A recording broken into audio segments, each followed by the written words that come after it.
காட்சிப்பிழை 6. ஒரு வழியாக அனைவரும் அந்த வேலையை கடந்து மற்ற பக்கத்திற்கு வந்து சிறிது ஆஸ்வாசப்பட்டு கொண்டனர். ஒருவருக்கொருவர் அந்த தற்காலிக மகிழ்ச்சியை பகிர்ந்து கொண்டிருக்க ரிஷபின் முகம் தீவிர நிலையிலிருந்து சற்றும் மாறவே இல்லை. அடுத்தடுத்து இருக்கும் ஆபத்துகள் அவனிற்கு அல்லவா தெரியும். நவியும் தன் மகிழ்ச்சியை நந்தவிடம் பகிர்ந்து கொண்டாலும் ஓர வெளியில் ரிஷபை காண தவறவில்லை. ரிஷபின் இறுக்கத்தை கண்ட நவி அவன் அருகே சென்று, என்னாச்சு ரிஷப், ஏன் இவ்வளோ சீரியஸாக இருக்கீங்க என்று கேட்டு முடிப்பதற்குள்ளாகவே அவர்கள் நின்றிருந்த இடத்திற்கு அருகே யாரோ ஒருவரின் அலறல் சத்தம் கேட்டது. நிசப்தமான அந்த இரவு நேரத்தில் கேட்ட அந்த அலறல் ஒளி தைரியமானவர்களை கூட பயப்படுத்தும் என்கையில் சில மணி நேரங்களாக திக் திக் நிமிடங்களை கடந்து சற்றே மகிழ்ச்சியாக இருந்த அந்த குழுவினரை பயப்படுத்தாமல் இருந்தால்தான் அது ஆச்சரியம்.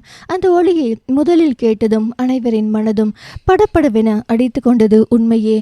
அக்குழு உள்ள சில தைரியமானவர்கள் அந்த பயத்திலிருந்து 2 நொடிகளில் மீண்டிருக்க அவர்கள் தான் மற்றவர்களையும் சமாதானப்படுத்தினர். சிறிது நேரத்தில் அந்த அலறல் ஒளி நின்றது. மீண்டும் நிசப்தம், அமானுஷ்யமான நிசப்தம். என்னாச்சு, எங்கிருந்து அந்த சத்தம் வந்துச்சு என்று டோவினா வினவ ரிஷபிற்கும் அதற்கான விடை தெரியவில்லை. அவன் சத்தம் வந்த திசை நோக்கி யோசனையுடனேயே செல்ல மற்றவர்களும் பதட்டத்துடனே அவனை பின்தொடர்ந்தனர். அவர்கள் இருந்த இடத்தில் அங்கங்கே சில மரங்கள் இருக்க அவற்றையெல்லாம் தாண்டியும் அவர்கள் செல்ல வேண்டிய பாதை நீண்டே கொண்டே இருக்க சத்தத்திற்கான காரணத்தை இன்னும் அவர்களால் கண்டறிய முடியவில்லை. 10 நிமிட நடைக்கு பின்னர் மரங்களே இல்லாத வெற்றி நிலத்தை அடைந்தவர்கள் அங்கு கண்ட காட்சி அவர்களின் பதட்டத்தை மேலும் கூட்டியது. அவர்கள் நின்றிருந்த இடத்திலிருந்து சற்று தூரத்தில் இருவரை கண்டனர். ஒருவர் கீழே படுத்திருக்க அவர் அருகே ஒருவர் நின்றிருந்தார். இரவு நேரம் என்பதாலும் போதிய வெளிச்சமின்மையாலும் அவர்களின் வரி வடிவமே தெரிந்தது. இவர்கள் தேடி வந்ததற்கு அந்த வரி வடிவங்கள் எந்தவித உதவியும் செய்யாததால் மேலும் அருகில் சென்றனர். ரிஷப் கவனத்துடனே அந்த வரி வடிவங்களை நெருங்கினான். நவி தான் எடுத்து வைத்திருந்த டார்ச்சை உயிர்ப்பிக்க அதன் வெளிச்சத்தில் அந்த வரி வடிவங்களுக்கு சொந்தக்காரர்களை கண்டவர்கள் மிரண்டனர். ஏனெனில் அங்கு அவர்கள் கண்டது ஜானையும் டேவிடையும். இருவரையும் கண்டதை விட அவர்கள் இருந்த நிலையே மற்றவர்களின் மிரட்சிக்கான காரணம். டேவிட் கொலையுண்டிருக்க அவன் அருகே கையில் கத்தியுடன் நின்றிருந்தான் ஜான். சற்றென்று யாராவது இந்த காட்சியை கண்டால் ஜான் தான் டேவிடை கொலை செய்தான் என்று கூறிவிடுவர். அதையேதான் அங்கு பதட்டத்தில் இருந்த சிலரும் எண்ணினர். ஆனால் அதை வாய்த்திருந்து கேட்கும் அளவிற்கு யாருக்கும் தைரியமில்லை. அந்த சிலரில் அடங்காமல் இருந்த ரிஷபும் நோலனும் டேவிடின் உடலில் இருந்த காயங்களை ஆராய்ந்தனர். கூறிய ஆயுதங்களை கொண்டு அவனின் ஒரு பக்க கை துண்டிக்கப்பட்டிருந்தது. மேலும் பல இடங்களில் வெட்டு காயங்கள் இருந்து குருதி வழிந்து கொண்டிருக்க அவன் நெஞ்சு பகுதியிலிருந்து வழிந்த ரத்தம் அவனின் இறப்பிற்கான காரணத்தை கூறியது. அதுவரையில் ஏதோ பிரம்மையில் இருந்ததை போல இவர்களை கண்டு கொள்ளாமல் இருந்த ஜான் அப்போதுதான் சுயத்திற்கு வந்தவனாக இவர்களை கண்டான். மற்றவர்களின் பார்வை அவனை குற்றம் சாட்டுவதை போலிருப்பதை உணர்ந்து கொண்டவன், நான் இல்ல, நான் கொல்லல என்று கூறியதையே திரும்ப திரும்ப கூறினான். அதை கேட்டும் கூட யாரும் அவன் மீதிருந்த பார்வையை மாற்றிக்கொள்ளவில்லை. அனுபவம் அங்கு அவர்களை யோசிக்க வைத்தது. என்னாச்சுன்னு விளக்கமா சொல்லு ஜான், அப்பதான் எங்களால உனக்கு ஹெல்ப் பண்ண முடியும் என்று ரிஷப் கூற நோலன் உட்பட மற்றவர்கள் அவனை ஆச்சரியமாக பார்த்தனர். அவர்களின் பார்வையை அத்தனை இழிவுபடுத்தியும் இவனால் எப்படி ஜானுடன் சாதாரணமாக உரையாட முடிகிறது என்பதையே பிரதிபலித்தது. ஜானோ மற்றவர்களின் பார்வையை புறக்கணித்துவிட்டு தன்னை நம்ப துவங்கிய ரிஷபிடம் எப்படியாவது தன்னை நிரபராதி என்று நிரூபித்துவிட எத்தனைத்தான். நாங்க 2 பேரும் அந்த பில்டிங் விட்டு கிளம்பி கொஞ்ச தூரம் நடந்தோம். ஆனா எங்க போறதுன்னு எங்களுக்கு சரியா தெரியல. அந்த டேப்ல 2 பாதை இருந்துச்சு. ஒரு பாதை ஏரியை கடந்து போகணும்னு, இன்னொரு பாதையில வெற்றி நிலத்தை கடக்கணும்னு இருந்துச்சு. ஏரியை விட நிலம் வழியா சுலபமா போகலான்னு இந்த திசையில வந்தோம். ஆனா இங்க என்று அத்தனை நேரம் கோர்வையாக கூறியவனின் வாயில் பயத்தின் காரணமாக வார்த்தைகள் நர்த்தனமாட ஆரம்பித்தன. ரிஷப் தான் ரிலாக்ஸ் ஜான் என்று அவனிடம் தண்ணீர் போத்தலை நீட்டினான். அந்த தண்ணீரை குடித்து தன்னை ஆசுவாசப்படுத்தி கொண்ட ஜான் மீண்டும் தொடர்ந்தான். இந்த இடத்தை கடக்கிறது அவ்வளோ சுலபம் இல்லை, ஏன்னா இங்க ஒரு டிராகன் இருக்கு என்று அவன் சொல்லி முடிக்க மற்றவர்களுக்கு அவன் கூறுவது பொய்யாகவே தோன்றியது. வாட், டிராகனா? எந்த காலத்துல இருக்கீங்க ஜான் என்று கேலியாக டோவினா வினவ மற்றவர்கள் அவளை தடுக்காமல் இருந்ததே அவர்களும் அதே மனநிலையில்தான் இருந்தனர் என்பதை எடுத்து கூறியது. ரிஷப் மட்டும் எப்போதும் போல் தன் உணர்வுகளை வெளியிட தலையிடாமல் அமைதியாக இருக்க நவியின் பார்வை அவன் மீதே இருந்தது. நவியின் மூளை ஜானின் முந்தைய ஏமாற்று வேலைகளை வைத்து அவனை நம்ப வேண்டாம் என்று சொன்னாலும் அவளின் உள்ளுணர்வு அவனை நம்ப சொல்லியது. அதற்காக தான் ரிஷபை நோக்கினாள். அவனின் முகத்திலிருந்து எதுவும் தெரியவில்லை என்றாலும் அவனும் தன்னை போலதான் யோசிக்கிறான் என்று மீண்டும் அவளின் உள்ளுணர்வு அடித்து கூறியது. ஜானோ, ப்ளீஸ், நான் முன்னாடி செஞ்ச தப்ப மனசுல வச்சுக்கிட்டு இப்பவும் உங்களை ஏமாத்திரை நினைக்காதீங்க என்று இதுவரை இல்லாத வகையில் கெஞ்ச அதை ஏற்கும் எண்ணம் தான் அங்கு யாருக்கும் இல்லை போலும். ரிஷப் ஏதோ கூற வர அப்போது தூரத்தில் ஏதோ பெரும் சத்தம் ஒன்று கேட்டது. அச்சத்தத்தில் பூமி அதிர பூமியுடன் தொடர்பில் இருந்த காரணத்தினால் அவர்களின் உடலிலும் அது எதிரொலித்தது. நிகழ்ந்து கொண்டிருக்கும் நிகழ்வில் அனைவரும் ஸ்தம்பித்து நிற்க, அதுதான் அந்த டிராகன் தான் வருது என்று ஜான் பயத்துடன் கூறினான். முதலில் நம்ப மறுத்தவர்கள் கூட அப்படியும் இருக்குமோ என்ற பயத்தில் நிற்க ரிஷப் ஜானை சிறிது சமாதானப்படுத்திவிட்டு என்ன செய்வது என்று யோசித்தான். மறைந்து கொள்வதற்கு இடம் இருக்கிறதா என்று சுற்றிலும் பார்த்தான் ரிஷப். ஆனால் கண்களுக்கு எட்டிய வரை வெறும் நிலம்தான் தெரிந்தது. அப்படியே அவர்கள் வந்த வழியே சென்றாலும் அங்கொன்றும் இங்கொன்றுமாக இருக்கும் மரங்களின் நடுவே எங்கு மறைந்து கொள்வது? ஜான் கூறியதைப் போலவே அது டிராகனாக இருந்தால் சுலபமாக அவர்கள் மறைந்திருப்பதை கண்டுபிடித்து விடுமே. அதனால் ஓடுவதை விட அந்த டிராகனை எதிர்கொள்வதே சிறந்தது என்று எண்ணினான் ரிஷப். அதை மற்றவர்களிடமும் காரணத்துடன் விளக்கினான். இப்போது தூரத்தில் கேட்ட சத்தம் அவர்களை நெருங்கியதை போன்று இருந்தது. ஜான், அந்த டிராகன் பார்க்க எந்த சைஸ்ல இருந்துச்சு? அதை பத்தி கொஞ்சம் தெளிவா சொன்னா எப்படி நாம தப்பிக்கிறதுன்னு பிளான் பண்ணலாம் என்று அவசரமாக கேட்டான் ரிஷப். அது அங்கே வளர்ந்த யானையை சேர்த்து வச்ச அளவுல இருந்துச்சு. அப்புறம் நார்மல் டிராகன்ஸ் தீய கக்கிறது மாதிரி இல்லாம இது புல்லட்ஸ் வெளியிட்டுச்சு. அதோட பற்கள், நகங்கள், சிறகுகளுக்கு பதிலா கூர்மையான கத்திகள் இருந்துச்சு. அதை வச்சுதான் டேவிட் அதை தாக்குச்சு என்று அவன் கண்ட காட்சிகளை வேகமாக ஒப்பித்தான் ஜான். ஸோ இந்த டிராகனும் ஒரு ரோபோ தான். அதனால புல்லட்ஸ் ஃபயர் பண்ண முடியும். அதுகிட்ட ஷார்ப்பான கத்திகளும் இருக்கு. அதை நம்ம பக்கத்துல வரவிட்டா கண்டிப்பா அதை கட்டுப்படுத்த முடியாது. ஏன்னா இது டிராகன்ஸை விட பல மடங்கு பெருசு. நம்ம என்ன தான் சுட்டாலும் அதுக்கு அவ்வளோ பாதிப்பு இருக்காது என்று ரிஷப் பேசிக்கொண்டே செல்ல நவி அவனை இடைவெட்டி, ரிஷப், இது ரோபோனா அதோட எதிராளியை கண்காணிக்க இதுலயும் அதே கேமரா லென்ஸ் இருக்க அதிக வாய்ப்பு இருக்கு. நாம ஏன் அதை லேசர் டெக்னிக் யூஸ் பண்ணக்கூடாது என்றாள். ஆமா, நானும் அதை தான் யோசிச்சேன். ஆனா நம்ம லேசர்னால அந்த ட்ரோன்ஸ் அழிச்சது மாதிரி இதை அழிக்க முடியாது. ஆனா கொஞ்ச நேரத்துக்கு அதை செயல்பட விடாம தடுக்கலாம். அந்த கேப்ல நம்ம எல்லாரும் இங்க இருந்து தப்பிக்கணும் என்று கூறிக்கொண்டிருக்கும் போதே எங்கிருந்தோ வந்த தோட்டாக்கள் இவர்கள் அருகில் வெடித்தன. அதில் அனைவரின் கவனமும் ஒருங்கே தோட்டாக்கள் வந்த திசை நோக்கி திரும்பியது. அந்த இருள் சூழ்ந்த நேரத்திலும் அந்த இயந்திர ராட்சசனின் இரும்பு தேகம் பளபளத்து அதன் வருகையை மற்றவர்களுக்கு கம்பீரமாக உணர்த்தியது. ஜான் கூறியதைப் போலவே 5 யானைகளை தனக்குள் அடக்கிவிடும் அளவிற்கான பிரம்மாண்டத்தை தன்னகத்தை கொண்டு தன் கூர்மையான சிறகுகளை விரித்து பறந்து வந்து கொண்டிருந்தது அந்த இயந்திர டிராகன். அனைவரின் கண்களும் ஆச்சரியத்தில் விரிந்தன.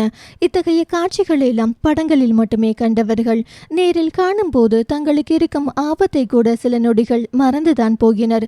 அந்த சில நொடிகள் தாமதம் அந்த இயந்திரத்திற்கு வசதியாக மீண்டும் தன்னிடம் இருந்த தோட்டாக்களை இவர்களை நோக்கி செலுத்தியது. அதில் பல தோட்டாக்கள் கீழே சிதறினாலும் ஒன்றிரண்டு ஜானின் கால்களை பதம் பார்த்தது. அந்த சத்தத்தில் சிந்தை களைந்தனர் மற்றவர்கள். ரிஷபோ தன் தடுமாற்றத்தை நொந்து கொண்டு தன் கையில் இருந்த கிளர் கதிர் ஒளிமி லேசர் இயந்திரத்தை உயிர்ப்பிக்க முயற்சித்துக் கொண்டிருந்தான். கைகள் அதன் போக்கில் வேலை செய்ய அவனின் மூளையோ இந்த டிராகன் இவ்வளவு தூரத்துல இருந்து சரியா குறி வச்சு சுற்ற அளவுக்கு கேபபிளா இருக்கே என்று ஆச்சரியப்பட்டான். அந்த இயந்திரம் அடுத்த தாக்குதலுக்கு தயாராவதை அதன் சத்தத்திலிருந்து உணர்ந்தவன் இம்முறை சரியாக தன்னிடமிருந்த இயந்திரத்தை உயிர்ப்பித்தான். இவர்களுக்கும் அந்த டிராகனுக்கும் இருக்கும் தொலைவு சற்று அதிகமாகவே இருந்ததால் ரிஷபினால் லேசரை சரியாக அதன் கண்களை நோக்கி குறிவைக்க முடியவில்லை. அந்த லேசரினால் அந்த டிராகன் சிறிது திசை திருப்பப்பட்டு அதன் தாக்குதலை கைவிட்டது என்னவோ இவர்களின் அதிர்ஷ்டம் என்று கூறலாம்.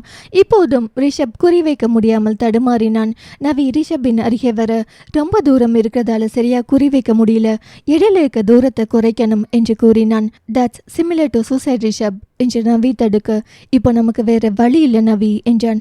இந்த தாக்குதலுக்கு மத்தியில் அடிப்பட்ட ஜானிற்கு நோலன் சிகிச்சை அளித்து கொண்டிருந்தான்.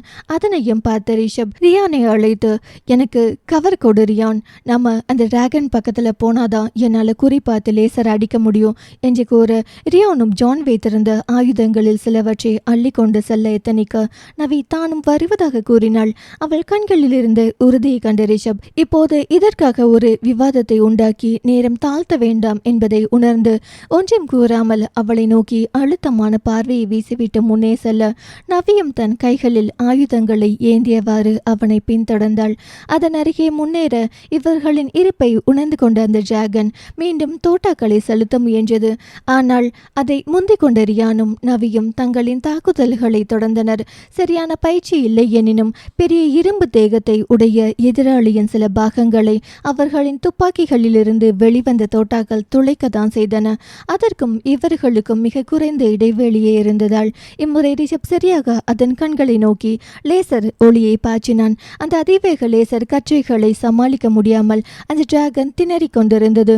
அப்போது அதன் வாய்ப்பகுதி லேசாக திறக்க அந்த கணத்தை சரியாக கவனித்த நவி தன்னிடமிருந்த குண்டை அதன் வாய்க்குள் தூக்கி வீசிவிட்டு மற்ற இருவருக்கும் கண்களை காட்ட அவர்களும் சற்று வேகமாக பின்னே நகர்ந்தனர். சில நொடிகளில் அந்த டிராகனின் உட்புற பகுதியில் ஏதோ வெடிக்கும் சத்தம் கேட்க தன்னுடைய திட்டம் வெற்றி பெற்றதை நினைத்து மகிழ்ந்தாள் நவி. ரியான் கூட அவளின் திட்டத்தை பாராட்ட ரிஷபிடம் அதற்கான எதிர்வினை எதுவுமில்லை. அந்த டிராகனின் பல பகுதிகள் சேதமாகிவிட இவர்களுடன் இப்போது சண்டையிட முடியாது என்று எண்ணியதோ தன் கூர்மையான சிறகுகளை விரித்து வந்த வழியே பறந்து சென்றது. அது பறந்து சென்றதை கண்ட மூவரும் மற்றவர்கள் இருக்கும் இடத்திற்கு வந்தனர். அதற்குள் நோலன் மருத்துவ உபகரணங்கள் மூலம் ஜானின் உடலில் இருந்த குண்டுகளை அகற்றி அதற்கான தற்காலிக சிகிச்சைகளை செய்திருந்தான். அதை பார்த்த ரிஷப் நோலனிடம் ஜானின் உடல்நிலையை பற்றி வினவினான். தேங்க் காட், புல்லட்ஸ் ரொம்ப டீப்பா போகல, பட் ஹீ நீட்ஸ் ரெஸ்ட் என்றான் நோலன். அதை கேட்டு ஒரு பெருமூச்சை விட்டவன் மற்றவர்களிடம் திரும்பி அந்த டிராகன் எப்போ வேணும்னாலும் திரும்ப வரலாம், அதுக்குள்ள நம்ம பாதுகாப்பான இடத்துக்கு போகணும் என்றான். பாதுகாப்பான இடமா என்று நந்து வினவ மற்றவர்களிடமும் அதே எண்ணம் தான் என்பது அவர்களின் முகங்களிலேயே கண்டுபிடிக்க முடிந்தது. ஆமா, நமக்கு இப்போ பாதுகாப்பான இடம் அந்த பில்டிங் தான் என்று ரிஷப் கூற அனைவரின் முகத்திலும் மீண்டும் அதே கட்டிடமா என்ற பாவனையை இருந்தது. நமக்கு வேற இடம் இல்ல, நீங்களே பாத்தீங்க தானே, நம்ம வந்த வழியில நம்ம ஒளியறதுக்கு ஏத்த இடம் இருந்துச்சா? அதே மாதிரி வேற வழியில போலாம்னு நினைச்சாலும் அங்க என்னென்ன புது ஆபத்துகள் இருக்கும்னு நமக்கு தெரியாது. சோ நமக்கு ஓரளவு தெரிஞ்ச இடத்துக்கு போறதுதான் பெட்டர் என்றவன் ஜானை கை காட்டி and he also needs rest என்றான். அவனின் முதல் சில வரிகளை எல்லாம் ஏற்றுக்கொண்டவர்களால் இறுதி வரியை ஏற்றுக்கொள்ள முடியவில்லை.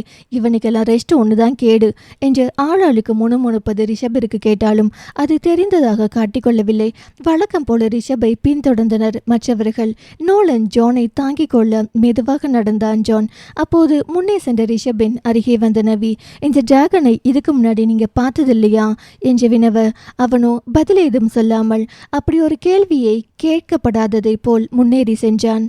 இப்போ எதுக்கு இவன் முறைச்சிட்டு இருக்கான் என்று நவி சிந்திக்க சட்டென்று அவள் அந்த டிராகன் மிஷனிற்கு செல்லும் சமயத்தில் அவன் பார்த்த பார்வை நினைவிற்கு வந்தது.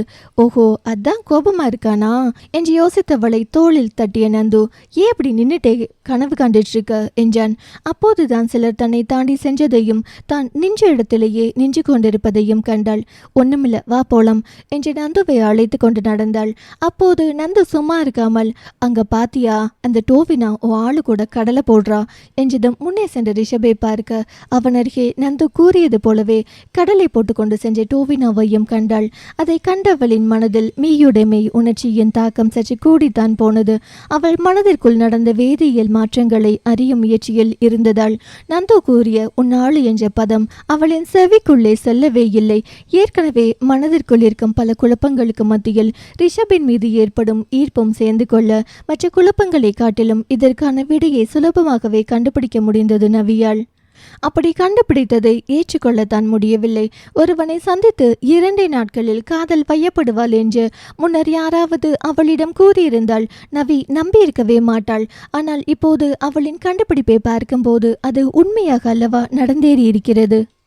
ஆம், காதலே எதிர்பாராத சூழலில் எதிர்பாராத நேரத்தில் எதிர்பாராதவனின் மேல் உண்டாகும் உணர்வின் பெயர் காதல் என்றால் நவிக்கு ரிஷபின் மேல் காதல்தான். இப்போ இந்த காதலுக்கு என்ன அவசியம்? நான் உண்மையிலேயே காதலிக்கிறேனா? காதல்னா என்னன்னே தெரியாததால சாதாரணமாக ஒருத்தர் மேலே ஏற்படுற பிடித்ததை கூட காதல்னு கன்ஃபியூஸ் பண்ணிக்கிறேனா என்று மேலும் குழம்பித்தான் போனால் நவி குழப்பத்திலேயே மூழ்கி இருக்க அவர்கள் அனைவரும் அந்த வேலையை கடந்து மீண்டும் அந்த கட்டிடத்திற்குள்ளே வந்ததை கூட அவள் உணரவில்லை. மீண்டும் நந்து தான் அவளை உசுப்பி, என்ன நீ அடிக்கடி ட்ரீம்ஸ் போயிடுற என்றான். அவனின் கூற்றில் தன்னைத்தானே மனதிற்குள் கடிந்து கொண்டவள் அவளின் குழப்பங்களுக்கான விடையை கண்டறியும் நேரம் இது இல்லை என்று உணர்ந்து அதை பற்றி மேலும் சிந்திப்பதை தள்ளி போட்டாள். ஆனால் மனம் ஒரு குரங்கல்லவா, சில சமயங்களில் எதை பற்றி சிந்திக்க வேண்டும் என்று மூளை எச்சரிக்கிறதோ மனம் அதை பற்றியே சிந்திக்கும் என்பது அப்போது நவிக்கு தெரியவில்லை. அதே போல சில சமயங்களில் நம்முள் ஏற்படும் சிறு மாற்றம் பெரிய விளைவுகளை உண்டாக்கும் ஆற்றல் பெற்றது. நவியின் மனதில் தோன்றிய காதலும் அதனால் அவளுள் ஏற்படும் தடுமாற்றங்களும் அவர்களின் பயணத்தில் எவ்வித விளைவுகளை உண்டாக்கும் என்பதை பொறுத்திருந்து பார்ப்போம். காட்சிப்பிழை 7. அனைவரும் அந்த வேலையை கடந்து வந்ததும் ரியான் ரிஷியிடம், இப்போ திரும்ப அந்த சீக்ரெட் ரூமுக்கு போக போறோமா என்று வினவ. இல்ல, அது இங்கிருந்து ரொம்ப தூரம் என்ற ரிஷப் ஜானை ஒரு பார்வை பார்த்துவிட்டு, ஜானால அவ்வளோ தூரம் தாக்கு பிடிக்க முடியாதுன்னு நினைக்கிறேன். நாங்க அந்த பவர் சப்ளை ஆன் பண்ண போனப்போ அந்த சீக்ரெட் ரூம் மாதிரியே ட்ரோன்ஸ் கண்காணிக்காத ஒரு இடத்த பார்த்தோம். இப்ப நம்ம அங்கேயே போகலாம் என்றான். நவிக்கும் ரிஷப் எந்த இடத்தை பற்றி பேசுகிறான் என்பது புரிந்தது. மிகவும் கவனத்துடனே முன்பு சென்ற அதே வழியில் சென்று அந்த அறையை அடைந்தனர். அத்தனை நேரம் வழியை பொறுத்து கொண்டு ஜானால் இப்போது சுத்தமாக முடியவில்லை. அவன் கீழே சரிய அவனிற்கான அடுத்த கட்ட சிகிச்சைக்கு தயாரான நோலன், அவனிற்கு உதவியாக ஜாஷாவும் நந்துவும் இருந்தனர்.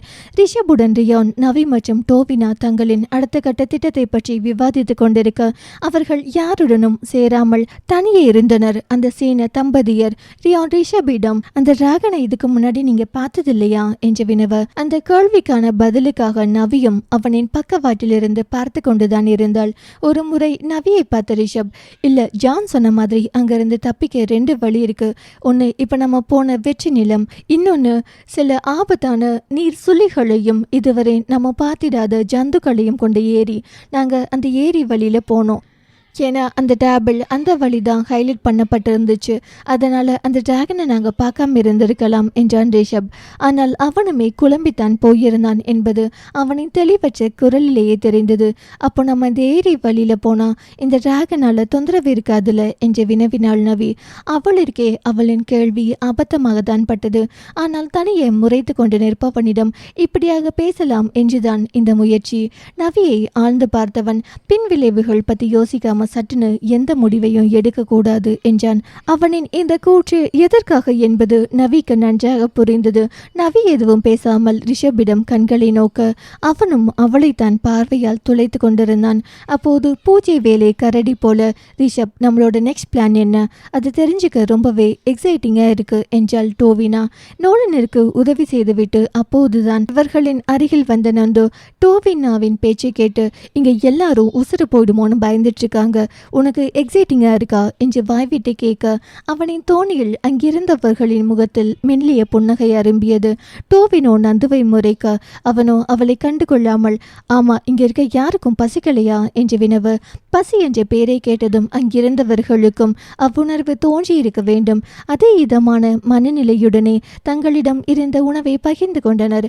உணவு இடைவேளை முடிந்ததும் மீண்டும் அவர்களுக்கான பரபரப்பான நொடிகள் ஆரம்பித்தன. அவ்வளோ பெரிய டிராகனை எப்படி ஃபேஸ் பண்ண போறோம் என்று ரியான் ஆரம்பிக்க, ஆமா, அது தூரத்துல பார்க்கும்போதே பெருசா பயங்கரமா இருந்துச்சு என்று நந்து தன் பயத்தை வெளிப்படுத்தினான். அப்போது நவி, நாம வெடிகுண்டுகளை பயன்படுத்தலாம் என்று அவள் முன்னர் செய்ததை வைத்து சொல்ல, போன முறை நம்ம லக் எப்படியோ அதை டார்கெட் பண்ணி வெடிகுண்டுகளை அதோட உடம்புகளை போட்டு தப்பிச்சிட்டோம். ஆனா எப்பவுமே லக்கை எதிர்பார்த்துட்டு இருக்க கூடாது. நீ சொன்ன மாதிரி அது சூசைட் மிஷன் தான் என்றான் ரிஷப். நான் சொன்னதுல இதையாச்சும் ஒத்துக்கிறானே என்று மனதிற்குள் சலித்து கொண்டாள் நவி. சூசைட் என்ற வார்த்தையை கேட்டதும் ரியான், நாம ஏன் சூசைட் ட்ரோன்ஸ் டெக்னிக் பயன்படுத்தக்கூடாது என்று எதையோ கண்டுபிடித்த ஆர்வத்துடன் வினவ. ரிஷபின் முகமும் முதலில் தெளிவாகி பின்னர் ஒளி இழந்ததை போல ஆனது. ஐடியா நல்லா தான் இருக்கு, ஆனா அந்த டிராகன் இருக்க சைஸுக்கு இங்க இருக்க ட்ரோன்ஸ் வச்சு இதை முடிக்க முடியுமா என்று கேட்டான் ரிஷப். ட்ரை பண்ணலாம், அண்ட் இதில் எனக்கு கொஞ்சம் எக்ஸ்பீரியன்ஸ் இருக்குது. 4-5 ட்ரோன்ஸை சேர்த்து ஒன்றா ஜாயின் பண்ணி முயற்சிக்கலாம் என்றான் ரியான். அவர்கள் இருவரும் பேச புரியாத மொழியில் பேசுவதை போல குழப்பமாக இருவரையும் பார்த்து கொண்டிருந்தனர் மற்றவர்கள். இந்த குழப்பத்துடன் மேலும் ஒரு குழப்பம் நவியை சேர்ந்து கொண்டது. நவியின் பொது குழப்பத்திற்கான காரணம் ரியான் கூறிய எக்ஸ்பீரியன்ஸ். ரியானுக்கு என்ன எக்ஸ்பீரியன்ஸாக இருக்கும், அதுவும் ட்ரோன்ஸ் வச்சு என்று யோசித்தவளின் சிந்தனையை கலைத்தான் நந்து. நவி, இவங்க ஏதோ சூசைட் சூசைட் ட்ரோன்ஸ்னு புரியாத மாதிரியே பேசுறாங்களே, உனக்கு ஏதாவது தெரியுமா என்று வினவ நவியோ இல்லை எனும் விதத்தில் உதட்டை பிதுக்கினாள். ஓ, உனக்கும் தெரியாதா? உன் ஆளு உனக்கு சொல்லியிருப்பான்னு நினைச்சேனே என்று வேண்டுமென்றே நந்து கூற முதல் முறை அவனின் ஆள் என்ற பதத்தை கண்டு கொள்ளாமல் விட்டவள் இப்போது சரியாக அதை கண்டுகொண்டு, நந்து இப்ப என்ன சொன்ன என்று அடிக்குரலில் அவனிற்கு மட்டும் கேட்குமாறு வினவினாள். நந்துவும் அவளை போலவே ஓ ஆளுன்னு சொன்ன என்றான். நந்து இப்ப எதுக்கு இப்படியெல்லாம் பேசிட்டு இருக்க என்று நவி அதை ஹஸ்கி குரலில் தொடர்ந்தாள். அப்போ சொன்னதுக்கு எதுவும் சொல்லல, இப்ப மட்டும் என்ன? அதான் 2 பேரும் பார்த்துக்கிறதுலே தெரியுதே. அவரு தனியா போக போறேன்னு சொன்னா 2 பேரும் கண்ணாலேயே பேசிக்கிறதும் அதுக்கு அடுத்த முறை 2 பேரும் சேர்ந்தே போறதும், அப்போ இதுக்கு பேர் என்ன நவி என்று நந்து சரியாக பாயிண்டாக பேச நவிக்கு தான் என்ன சொல்வதென்றே தெரியவில்லை. இவ்வளோ ஓப்பனாக தெரியுது என்று தனக்குள்ளேயே கேட்டுக்கொண்டிருக்கும் வேளையில் அவளின் மனதோடு நடத்திய உரையாடல் அவனையும் அடைந்ததை போல, எனக்கு மட்டும் இல்ல இங்க இருக்க எல்லாருக்குமே உங்க 2 பேர் மேல டவுட்டு தான் என்றான். நவியே அதை பற்றி எதுவும் நினைக்க வேண்டாம் என்று எண்ணியிருக்க இப்போது நந்து மீண்டும் அவர்களின் சொல்லப்படாத காதலை பற்றி பேச ஆரம்பித்தது நவிக்கு சற்று சங்கடமாகவே இருந்தது. ஆயினும் நந்துவிடம் தன் மனநிலையை விளக்க வேண்டி மெல்லிய குரலிலேயே பேச ஆரம்பித்தாள். நந்து, எனக்கே தெரியாம இந்த ஃபீல் எப்படி ஏற்பட்டுச்சுன்னு தெரியல. அதுவும் இவ்வளவு வெளிப்படையா என்னோட ஃபீலிங்ஸை காட்டியிருக்கேன்னு இப்போதான் எனக்கே தெரியுது. நான் ரொம்பவே கன்ஃபியூஸ்டா இருக்கேன் என்றாள் நவி. நந்துவும் இத்தனை வருடங்களாக நவியை பார்த்து கொண்டுதானே வருகிறான். ஆண்கள் நந்துவை தவிர்த்து என்றாலே அவர்களிடமிருந்து பல அடிகள் தூரத்தை கடைபிடித்து வருபவள். ரிஷபிடம் அந்த அளவுகோலை பயன்படுத்தாதது நந்துவிற்கு ஆச்சரியமாகத்தான் இருந்தது. இருவரின் நடவடிக்கைகளையும் அலசி ஆராய்ந்த பின்பே நவியிடம் அதை பற்றி பேச வேண்டும் என்று பொறுமையாக இருந்தவன் சற்று நேரத்திற்கு முன்பு நவியிடம் தோன்றிய பொறாமை உணர்வை கண்டு இப்போதே அவளிடம் பேசினான். நந்து அவளின் கைகளை பற்றி கொண்டு, எனக்கு புரியுது நவி, ஐ நோ யூ, ஆனா இதுல நீ எவ்வளோ சீரியஸா இருக்குன்னு தெரிஞ்சுக்கதான் இப்போ பேசுறேன். டு யூ லவ் ஹிம் என்று நந்து வினவினான் நல்ல நண்பனாக. இது லவ்வான்னு எனக்கு தெரியல நந்து, இந்த மாதிரி சுச்சுவேஷன்ல லவ் பண்றேன்னு சொல்றது எனக்கே வியர்டா இருக்கு என்று நவி கூற அவளை சமாதானப்படுத்தும் விதமாக கைகளை அழுத்தியவன். கூல் நவி, இப்போதைக்கு இதை பத்தி நாம பேச வேண்டாம், முதல்ல இங்கிருந்து தப்பிச்சு வெளியே போவோம் என்று அவளை திசை திருப்பும் விதமாக பேசினான். இவர்கள் இருவரும் இங்கு பேசிக்கொண்டிருக்கும் வேளையில் ரிஷபும் ரியானும் தங்களின் திட்டத்தை வகுத்து விட்டனர். அவர்கள் இருவருக்கும் பேசுவதை சப்டைட்டில் இல்லாத வேற்றுமொழி படமாக பார்த்து கொண்டிருந்தாள் டோவினா. கைஸ், அந்த டிராகன் அழிக்க நாங்க யோசிச்சிருக்க வழி சூசைட் ட்ரோன்ஸ் என்ற ரிஷப். அப்போலிருந்து இதை தான் சொல்றாங்களே தவிர அப்படின்னா என்னன்னு சொல்ல மாட்டாங்களே என்று நந்து நவீன் காதல் முணுமுணுத்தான். அவளின் மனதை மாற்றும் ஒரு முயற்சி. பொதுவா கட்டுப்பாட்டை இழந்து டோன்களை அழிக்க இன்னொரு டிராகன் அனுப்புவாங்க. சுருக்கமாக சொல்லணும்னா நம்ம கும்கி யானை மாதிரி. அதே தான் இப்போ நம்மளும் பயன்படுத்த போகிறோம். ஆனால் இந்த டிராகன் பெருசுங்கிறதால குறைஞ்சது 5 டோன்களை இணைச்சு அதுக்குள்ள வெடிகளை நிரப்பி ஆயுதமாக உருவாக்க போகிறோம் என்றான் ரிஷப். அவற்றையெல்லாம் வாயை பிளந்து கொண்டு கேட்டிருந்தனர் மற்றவர்கள். 5 டோன்களை எப்படி நாம சேகரிக்க போகிறோம் என்று வியப்பிலிருந்து வெளிவந்த நவி வினவ, காலையில் குறிப்பிட்ட நேரத்துக்கு அந்த ட்ரோன்ஸ் அண்டர் கிரவுண்டுக்கு போகும் சொன்னேன்ல, அங்கே இருந்துதான் நம்ம சில டோன்ஸை திருட போறோம் என்று மிக சாதாரணமாக கூறினான் ரிஷப். அவன் கூறியதில் அங்கிருந்தவர்கள் தான் பதறினர். எது, ட்ரோன்ஸை திருடணுமா என்று பயத்தை வெளிப்படையாகவே காட்டினான் நந்து. ஆமா நந்து, நாங்கள் 2 பேரும் டிஸ்கஸ் பண்ணினதுல அந்த ட்ரோன்ஸ் எல்லாம் அண்டர் கிரவுண்டுக்கு வர வச்சு ரீச் பண்ணி அதை முழுசாக அனலைஸ் பண்ணி அப்புறம் மறுபடியும் செட் பண்ணி அனுப்புறாங்கன்னு தோணுது. நம்மால அந்த ட்ரோன்ஸ் ரீசெட் ஆகியிருக்கிற நேரத்தில் தான் அதை திருட முடியும் என்று ரியான். சிறிது நேரம் அங்கு மௌனம் குடிக்கொள்ள அனைவரும் அவர்கள் கூறியதை மனதில் பதிய வைக்க முயன்றனர். ஸோ காலையில் தான் நம்ம அந்த ட்ரோன்ஸை திருட போகிறோம். அண்ட் இந்த முறை 2 டீம் இல்லை 3 டீம் தேவைப்படும் என்று ஆரம்பித்தான் ரிஷப். முதல் டீம் எப்பவும் போல சாப்பாடு எடுக்கிறதுக்கு, 2வது டீம் ஆயுதங்கள், 3வது டீம் ட்ரோன்ஸையும் திருட போறோம். ட்ரோன்ஸ் திருட என்னோட ரியானன் நோலன் வரட்டும் என்று நவியை ஒரு முறை பார்த்து கொண்டே கூறினான். நவியும் தற்காலிகமாக ரிஷபை பற்றிய எண்ணங்களை ஒத்தி வைக்கலாம் என்று முடிவெடுத்ததால் அதற்கு எந்த விதமான எதிர்வினையும் புரியவில்லை.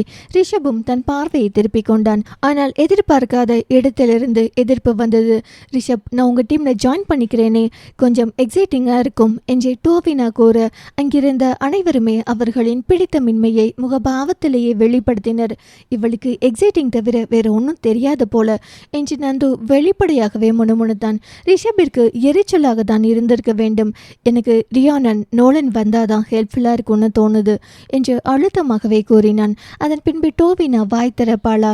சாப்பாடு மற்றும் ஆயுதங்களை போன முறை யார் எடுத்தீங்களோ அவங்களை எடுங்க. உங்களுக்கு தான் எந்தெந்த பொருட்கள் எங்கே இருந்துச்சுன்னு தெரியும். சீக்கிரமா எடுத்துடலாம். ஜாஷா அண்ட் ஜான் இங்கே இருக்கட்டும். ஜாஷா இந்த முறை ஜானுக்கு துணையா இருங்க என்றவன் நவியிடம், இவங்க ஓம் பொறுப்பு, உங்ககிட்ட ஒரு டேப் இருக்கும், அதில் வழி பார்த்து பத்திரமா போயிட்டு இதே இடத்துக்கு திரும்பிடுங்க என்றான் ரிஷப். இப்போ மட்டும் நம்பி பொறுப்பை ஒப்படைக்கிறாராமா என்று மனதிற்குள் கூறிக்கொண்டாலும் வெளியே சரி என்று தலையசைத்தாள். அவர்கள் அனைவரும் எதிர்பார்த்திருந்த நேரம் வந்தது. அந்த சங்கிலி அனைவரின் காதிலும் விழ அப்போதே அவரவர்களின் பயணத்திற்கு தயாரானார்கள். செல்லும் முன் நவியிடம் வந்த ரிஷப், ஆயுதங்கள் எடுக்க போற அறையில் லெஃப்ட் சைடில் ஃபர்ஸ்ட் கபோர்டில் நானோ வெப்பன்ஸ்னு ஸ்டிக்கர் ஒட்டி இருக்க பாக்ஸை ஓப்பன் பண்ணி அதில் எவ்வளோ வெப்பன்ஸ் எடுக்க முடியுமோ எல்லாத்தையும் எடுங்க. ஏன்னா நம்மக்கிட்ட இருக்க ட்ரோன்ஸில் அதை லோட் பண்ணாதான் அந்த டிராகனை அழிக்க முடியும் என்றான். நானோ வெப்பன்ஸா என்று நவி யோசிக்கும் போதே அனைவரையும் கிளம்ப சொல்லிவிட்டதால் அவளும் அதே சிந்தனையிலேயே தாங்கள் செல்ல வேண்டிய பாதையில் முன்னே நடக்க ஆரம்பித்தாள். இம்முறை நானோ வெப்பன்ஸின் பிடியில் அவளின் சிந்தனை சிக்கிவிட்டதால் ரிஷபை அவள் திரும்பி பார்த்திருக்கவில்லை. ரிஷபும் அவள் ஏதோ சிந்தனையில் இருப்பதைக் கண்டு ஒரு பெருமூச்சுடன் திரும்பிக் கொண்டான். இக்காட்சியை இரு ஜோடி விழிகள் பார்த்தன. நவி ஒவ்வொரு முறையும் அந்த டேபை பார்த்து கொண்டே அனைவரையும் கவனமாகவே அழைத்து சென்றாள். முன்னர் போலவே இருபுறமும் பிரிந்து செல்ல வேண்டிய வழி வந்தது. நவியும் நந்துவும் ஆயுதங்களை எடுக்கவும், டோபினோ வாங்வாய் மற்றும் வாங்மென் உணவுப் பொருட்களை எடுக்கவும் செல்வதாக முன்பே முடிவு செய்யப்பட அதன்படியே பிரிந்து செல்ல முற்பட்ட போது நவி டோபினாவிடம், போரிடத்துல ஆபத்து வந்தா ஏதாவது சிக்னல் கொடுங்க அண்ட் உங்ககிட்ட துப்பாக்கி இருக்கல என்று கேட்க டோபினாவோ சரியான எதிர்வினை புரியாமல் அலட்சியமாக நின்று கொண்டிருந்தாள். இப்போ இவளுக்கு என்ன ஆச்சு என்று எண்ணிக்கொண்டே மீண்டும் டோவினா, ஏதாவது டவுட்ஸ் இருக்கா என்றாள் நவி. என்ன உங்களுக்கு தான் இதெல்லாம் தெரியும்னு எல்லார் முன்னாடியும் சீன் போடுறீங்களா? எங்களுக்கும் எங்களை பார்த்துக்க தெரியும் என்று கத்தியவள், எப்போ பார்த்தாலும் நானும் வரேன்னு முன்னாடி போய் நின்றுக்க வேண்டியது, இப்போ வந்து என்னை கேள்வி கேட்க வேண்டியது என்று முணுமுணுத்தாள். அவள் கூறியதில் சற்று அதிர்ச்சியான நவி எவ்விதம் எதிர்வினையாற்றுவது என்று தெரியாமல் விழிக்க நந்துவுக்கு கூட லேசான கோபம் எட்டி பார்த்தது. அவன் டோவினாவிடம் ஏதோ கூறப்போக சுயத்தை அடைந்த நவி அவனை தடுத்து, இப்போ இதுக்கெல்லாம் நேரம் இல்லை நந்து என்றவள் டோவினாவின் பக்கம் திரும்பாமல் அந்த சீன தம்பதியரிடம், சீக்கிரம் வந்துடுங்க என்று கூறிவிட்டு தங்களின் பாதையில் நடக்க ஆரம்பித்தனர். இப்ப எதுக்கு என்னை இழுத்துட்டு வந்த நவி? அந்த வெள்ளக்காரா சேவு ஓவரா தான் பண்ணிட்டு இருக்கா. நாக்கப்படுங்கிற மாதிரி 4 கேள்வி கேட்டாதான் எனக்கு திருப்தியா இருக்கும் என்று புலம்பிய நந்துவை சமாதானப்படுத்தியவள், எனக்கு மட்டும் கோபம் இல்லைன்னு நினைக்கிறியா? ஆனா அதை காட்ட இது சரியான நேரம் இல்லை என்று கூறி அவனை ஆயுதங்கள் அடங்கிய அறையின் பக்கம் அழைத்து சென்றான். ஏற்கனவே வந்த பாதை என்பதால் சீக்கிரமாகவே அந்த அறைக்கு சென்றனர். ஒரு முறை சுற்றுப்புறத்தை நன்கு ஆராய்ந்து விட்டே அறைக்குள் சென்றாள் நவி. உள்ளே சென்றதும் நந்துவிடம், போன முறை ஜான் அண்ட் டேவிட் எடுத்த மாதிரி ஆயுதங்களை எல்லாம் உன்னால எவ்வளோ எடுக்க முடியுமோ அவ்வளோ எடுத்துக்கோ என்றவள் ரிஷப் அடையாளம் கூறிய நானோ வெப்பன்ஸ் புறம் சென்றாள். அவன் கூறிய அலமாரியை திறந்தவள் அவன் சொன்னதைப் போலவே நானோ வெப்பன்ஸ் என்று ஸ்டிக்கர் ஒட்டி இருந்த டப்பாவை திறக்க அதற்குள் மிக சிறிய அளவிலான பொருட்களை கண்டாள். முதலில் அவை என்னவென்று தெரியாமல் விழித்தவள் அவற்றுள் 1-2 கையில் எடுத்து பார்த்ததும் தான் அவை யாவும் சிறிய வகை தோட்டாக்கள், வெடிகுண்டுகள் என்று தெரிய வந்தது. மேலும் அதன் அருகே இருந்த கோப்பில் அவற்றை பற்றின விளக்கங்களும் இருந்தன. நேரமின்மை காரணத்தினால் அதில் விரைவாக பார்வை ஓற்றியவள் அவள் தெரிந்து கொள்ள வேண்டியவற்றை மட்டும் உள்வாங்கிக் கொண்டாள். நானோ என்றால் மிக நுண்ணிய என்ற பொருள். அளவில் கூற வேண்டும் என்றால் 100 கோடியில் 1 என்பதன் முன்னிட்டுதான் நானோ. மிக சிறிய அளவிலான ஆயுதங்களான தோட்டாக்கள், வெடிகுண்டுகள் நானோ வெப்பன்ஸ் என்று அழைக்கப்படும். அளவில் சிறியதாக இருந்தாலும் வீரியத்தில் அதன் முன்னோடிக்கு எந்த வகையிலும் குறைந்ததில்லை இந்த நானோ வெப்பன்ஸ். இவற்றையெல்லாம் தெரிந்து கொண்டவள் இனிமேல் தாமதிக்க நேரமில்லை என்று உணர்ந்து அந்த கோப்பையும் கையில் எடுத்து கொண்டவள் ரிஷப் கூறியதைப் போலவே தன்னால் முடிந்த அளவிற்கு அந்த நானோ வெப்பன்ஸை எடுத்துக்கொண்டாள். இருவரும் தங்களின் வேலைகளை முடித்துவிட்டு மற்றவர்களை பார்த்து கிளம்பலாம் என்று தலையசைத்துக் கொண்டனர். கைகளில் பெரிய பையை தூக்கி கொண்டு வெளியில் வர அங்கு எவ்வித நடமாட்டமும் இல்லை என்று உறுதிப்படுத்திக் கொண்டனர். சற்று சற்று வேகமாகவே மற்றொரு குழுவை வர சொல்லிய இடத்தை அடைந்தனர். ஆனால் அவர்கள் இன்னும் அங்கு வந்திருக்கவில்லை. சில நொடிகள் காத்திருந்தவர்களுக்கு ஏதேனும் ஆபத்தில் சிக்கிக் கொண்டார்களா என்ற பயம் ஏற்பட்டது. மேலும் சில நிமிடங்கள் காத்திருந்தவர்கள் தாங்களே அங்கு சென்று பார்த்து விடலாம் என்று நினைத்து டேபில் அங்கு செல்வதற்கான வழியை கண்டனர். இருவரும் அந்த வழியில் பயணிக்க துவங்கும் போதே அந்த புறத்திலிருந்து மூவரும் வருவதை கண்டனர். அவர்களை கண்டதும் தான் நவி மற்றும் நந்து இயல்பாகினர். ஆனால் அவர்கள் அருகில் வரும்போதுதான் அவர்களின் மாற்றம் கண்ணில் விழுந்தது. இரு பெண்களும் ஒருவரை ஒருவர் முறைத்து கொண்டே வர அந்த ஆண் தன் மனைவியை சமாதானப்படுத்தியவாறே வந்தான். இப்ப என்ன சண்டையோ என்று நவி மற்றும் நந்து தங்களின் மனத்திற்குள்ளேயே அழுத்து கொண்டாலும் வெளியே அதை கேட்கவில்லை. அவர்களுக்கும் அதை பற்றி பேசுவதற்கான அவகாசத்தை தரவில்லை. அவர்களை அழைத்து கொண்டு முதலில் இடத்தை காலி செய்ய வேண்டும் என்றுதான் நினைத்தாள் நவி. இப்படி எதற்கெடுத்தாலும் சண்டை போடும் நபர்களை வைத்துக்கொண்டு அந்த ட்ரோன்களை எதிர்ப்பதை அவளால் கனவில் கூட நினைத்து பார்க்க முடியவில்லை. அந்த நொடி இவற்றையெல்லாம் இங்கு வந்ததிலிருந்தே செய்து கொண்டிருக்கும் ரிஷபை நினைத்து அவனிற்கு மனதிற்குள்ளேயே பாராட்டு பத்திரம் வேறு வாசித்தாள் நவி. ஒவ்வொருவரும் அவரவர்களின் எண்ணங்களில் உழைஞ்சு கொண்டே அவர்களின் தற்போதைய ரகசிய அறைக்கு வந்து சேர்ந்தனர். அறையின் ஒரு மூலையில் சோர்வாக படுத்திருந்த ஜோனையும் அவனுக்கு சற்று தள்ளி அமர்ந்திருந்த ஜாஷாவையும் பார்த்தாள் நவி.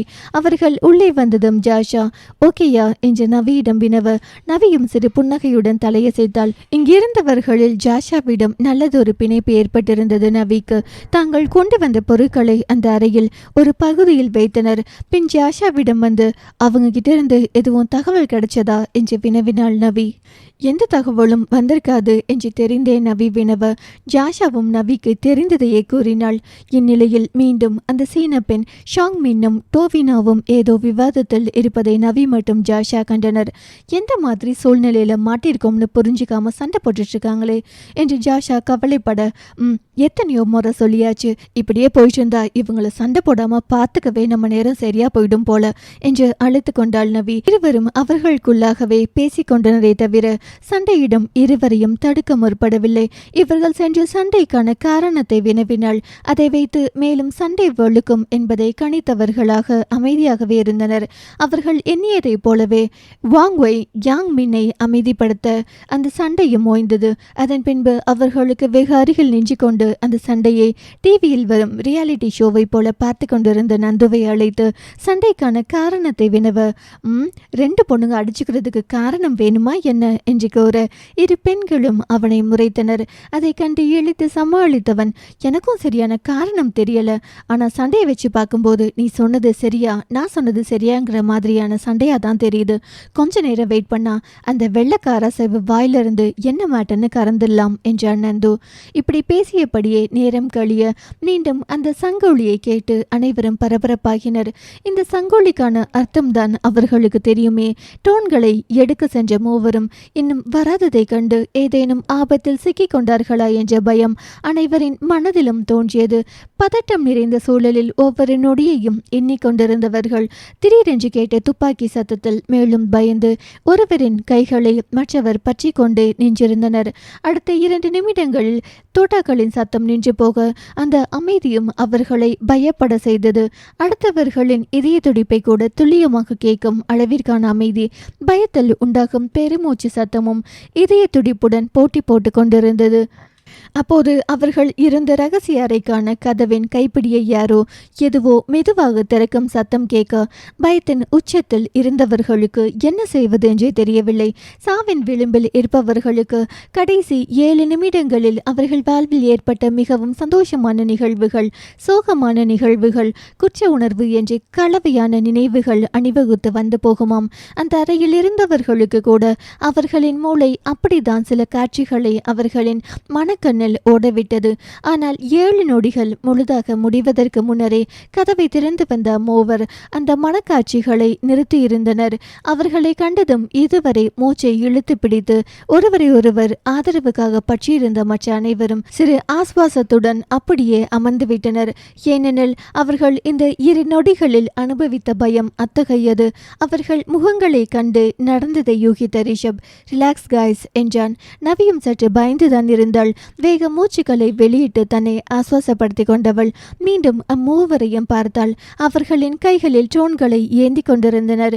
ரிஷபை பார்த்தவள் எல்லாம் ஓகேவா என்று வினவ அவனோ இங்கிருந்து அண்டர் கிரவுண்டுக்கு போய் ட்ரோன்களை சேகரிச்ச வரைக்கும் எல்லாம் சரியாதான் போச்சு. ஆனா ட்ரோனுக்கான கண்ட்ரோலர் எடுத்ததும் தான் அந்த சங்கொல்லி அடிக்க ஆரம்பிச்சிருச்சு. நாங்க அதுல ஒரு நொடி ஷாக் ஆகி நின்றுட்டதால அங்க இருந்த மற்ற ட்ரோன்ஸ் ஆன் ஆக ஆரம்பிச்சிருச்சு. அதுங்க கிட்ட இருந்து நூல் இலையில தான் தப்பிச்சு வந்திருக்கோம் என்றான். எனக்கு என்னவோ அந்த கண்ட்ரோலரை நம்ம எடுத்ததுக்கு அப்புறம் தான் அந்த சத்தம் கேட்டுக்கும்னு தோணுது என்றான் ரியான். இருக்கலாம் ரியான், ஏன்னா அந்த கண்ட்ரோலர் இல்லாம ட்ரோன்ஸ் வச்சுக்கிட்டு நாம் எதுவும் செய்ய முடியாது என்றான் ரிஷப். அவர்களின் பேச்சை இடைவெட்டிய நவி புல்லட் சத்தம் கேட்டுச்சே என்றாள். அதுல ஒரு ட்ரோன் எங்களை ஃபாலோ பண்ணிட்டு வந்துச்சு. அதான் நாங்க எடுத்துட்டு வந்த வேறொரு ட்ரோனை வச்சு அதை டைவர்ட் பண்ணிட்டு நாங்க தப்பிச்சு வந்தோம் என்றான் ரிஷப். சிறிது நேர நல விசாரிப்புக்கு பின்னர் ரியான் மற்றும் ரிஷப் அந்த ட்ரோன்களை ஒன்றிணைக்கும் முயற்சியில் ஈடுபட மற்றவர்கள் அவர்கள் செய்வதை வேடிக்கை பார்த்து கொண்டிருந்தனர். ரிஷப் நவியிடம் நானோ வெப்பன்ஸ் பற்றி வினவ அவள் தான் எடுத்து வந்திருந்ததை அவனிடம் கொடுத்துவிட்டு அந்த கோப்பையும் கொடுத்தாள். ஓ, மேன்வலு இருக்கா, ரொம்பவே யூஸ்ஃபுல்லாக இருக்கும் என்றவாறே அதை வாங்கினான் ரிஷப். சில மணி நேரங்களுக்கு பின்னர் பெரிய அளவிலான பல நானோ ஆயுதங்களை தன்னகத்தே வைத்திருக்கும் அந்த சூசைட் ட்ரோனை செய்து முடித்தனர். சில மணி நேரங்கள் என்றாலும் தங்களின் முழு உழைப்பை போட்டு உருவாக்கியதால் ரிஷப் மற்றும் ரியான் இருவருமே சோர்ந்துதான் இருந்தனர். அவர்கள் லேசாக சாய்ந்து அமர்ந்திருக்க நந்து அத்தனை நேரம் அந்த ட்ரோனை பார்த்தவன் ரியானிடம் செம்மையா இருக்கு ப்ரோ என்றான். ரியானும் சிரித்து கொண்டே இதில் எனக்கு எக்ஸ்பீரியன்ஸ் இருக்கு நந்து என்று கூற மீண்டும் அந்த எக்ஸ்பீரியன்ஸ் என்ற வார்த்தையில் குழம்பினாள் நவி. அதையே அவனிடம் கேட்கவும் செய்தாள். நவியின் கேள்வியில் சற்று தடுமாறிய ரியான், எனக்கு ஃபோட்டோகிராஃபியில் ஆர்வம் அதிகம், அதுவும் ஏரியல் வியூ ஃபோட்டோகிராஃபிக்காக நானே சொந்தமாக ட்ரோன் வச்சுருந்தேன். அப்படி தான் ட்ரோன்ஸ் பற்றின ஆர்வமும் அதிகமாச்சு. பல ட்ரோன்களை வாங்கி அதை பாட்டாக பிரித்து நானே திரும்பியும் புதுசாக டிசைன் பண்ணுவேன் என்று கண்கள் மின்ன பேசிக்கொண்டிருந்தான் ரியான். அவன் பேசுவதை மற்றவர்கள் சாதாரணமாக கேட்டுக்கொண்டிருந்தாலும் நவியின் மனமோ அனைத்தையும் சந்தேக கண்ணுடனேயே பார்க்க சொல்லியது.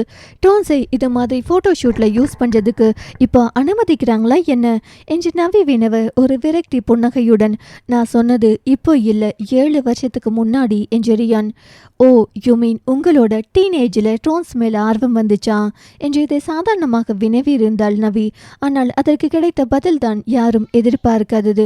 இல்லை, என்னோட 20s தான் எனக்கு ஃபோட்டோகிராஃபியில் ஆர்வம் வந்துச்சு. அதுக்கப்புறம் 2 இயர்ஸ்க்கு அப்புறம் தான் ட்ரோன்ஸை ஆராய ஆரம்பித்தேன் என்று ரியான் கூற இப்போது அங்கிருந்த அனைவருக்குமே சந்தேகம் ஏற்பட்டது.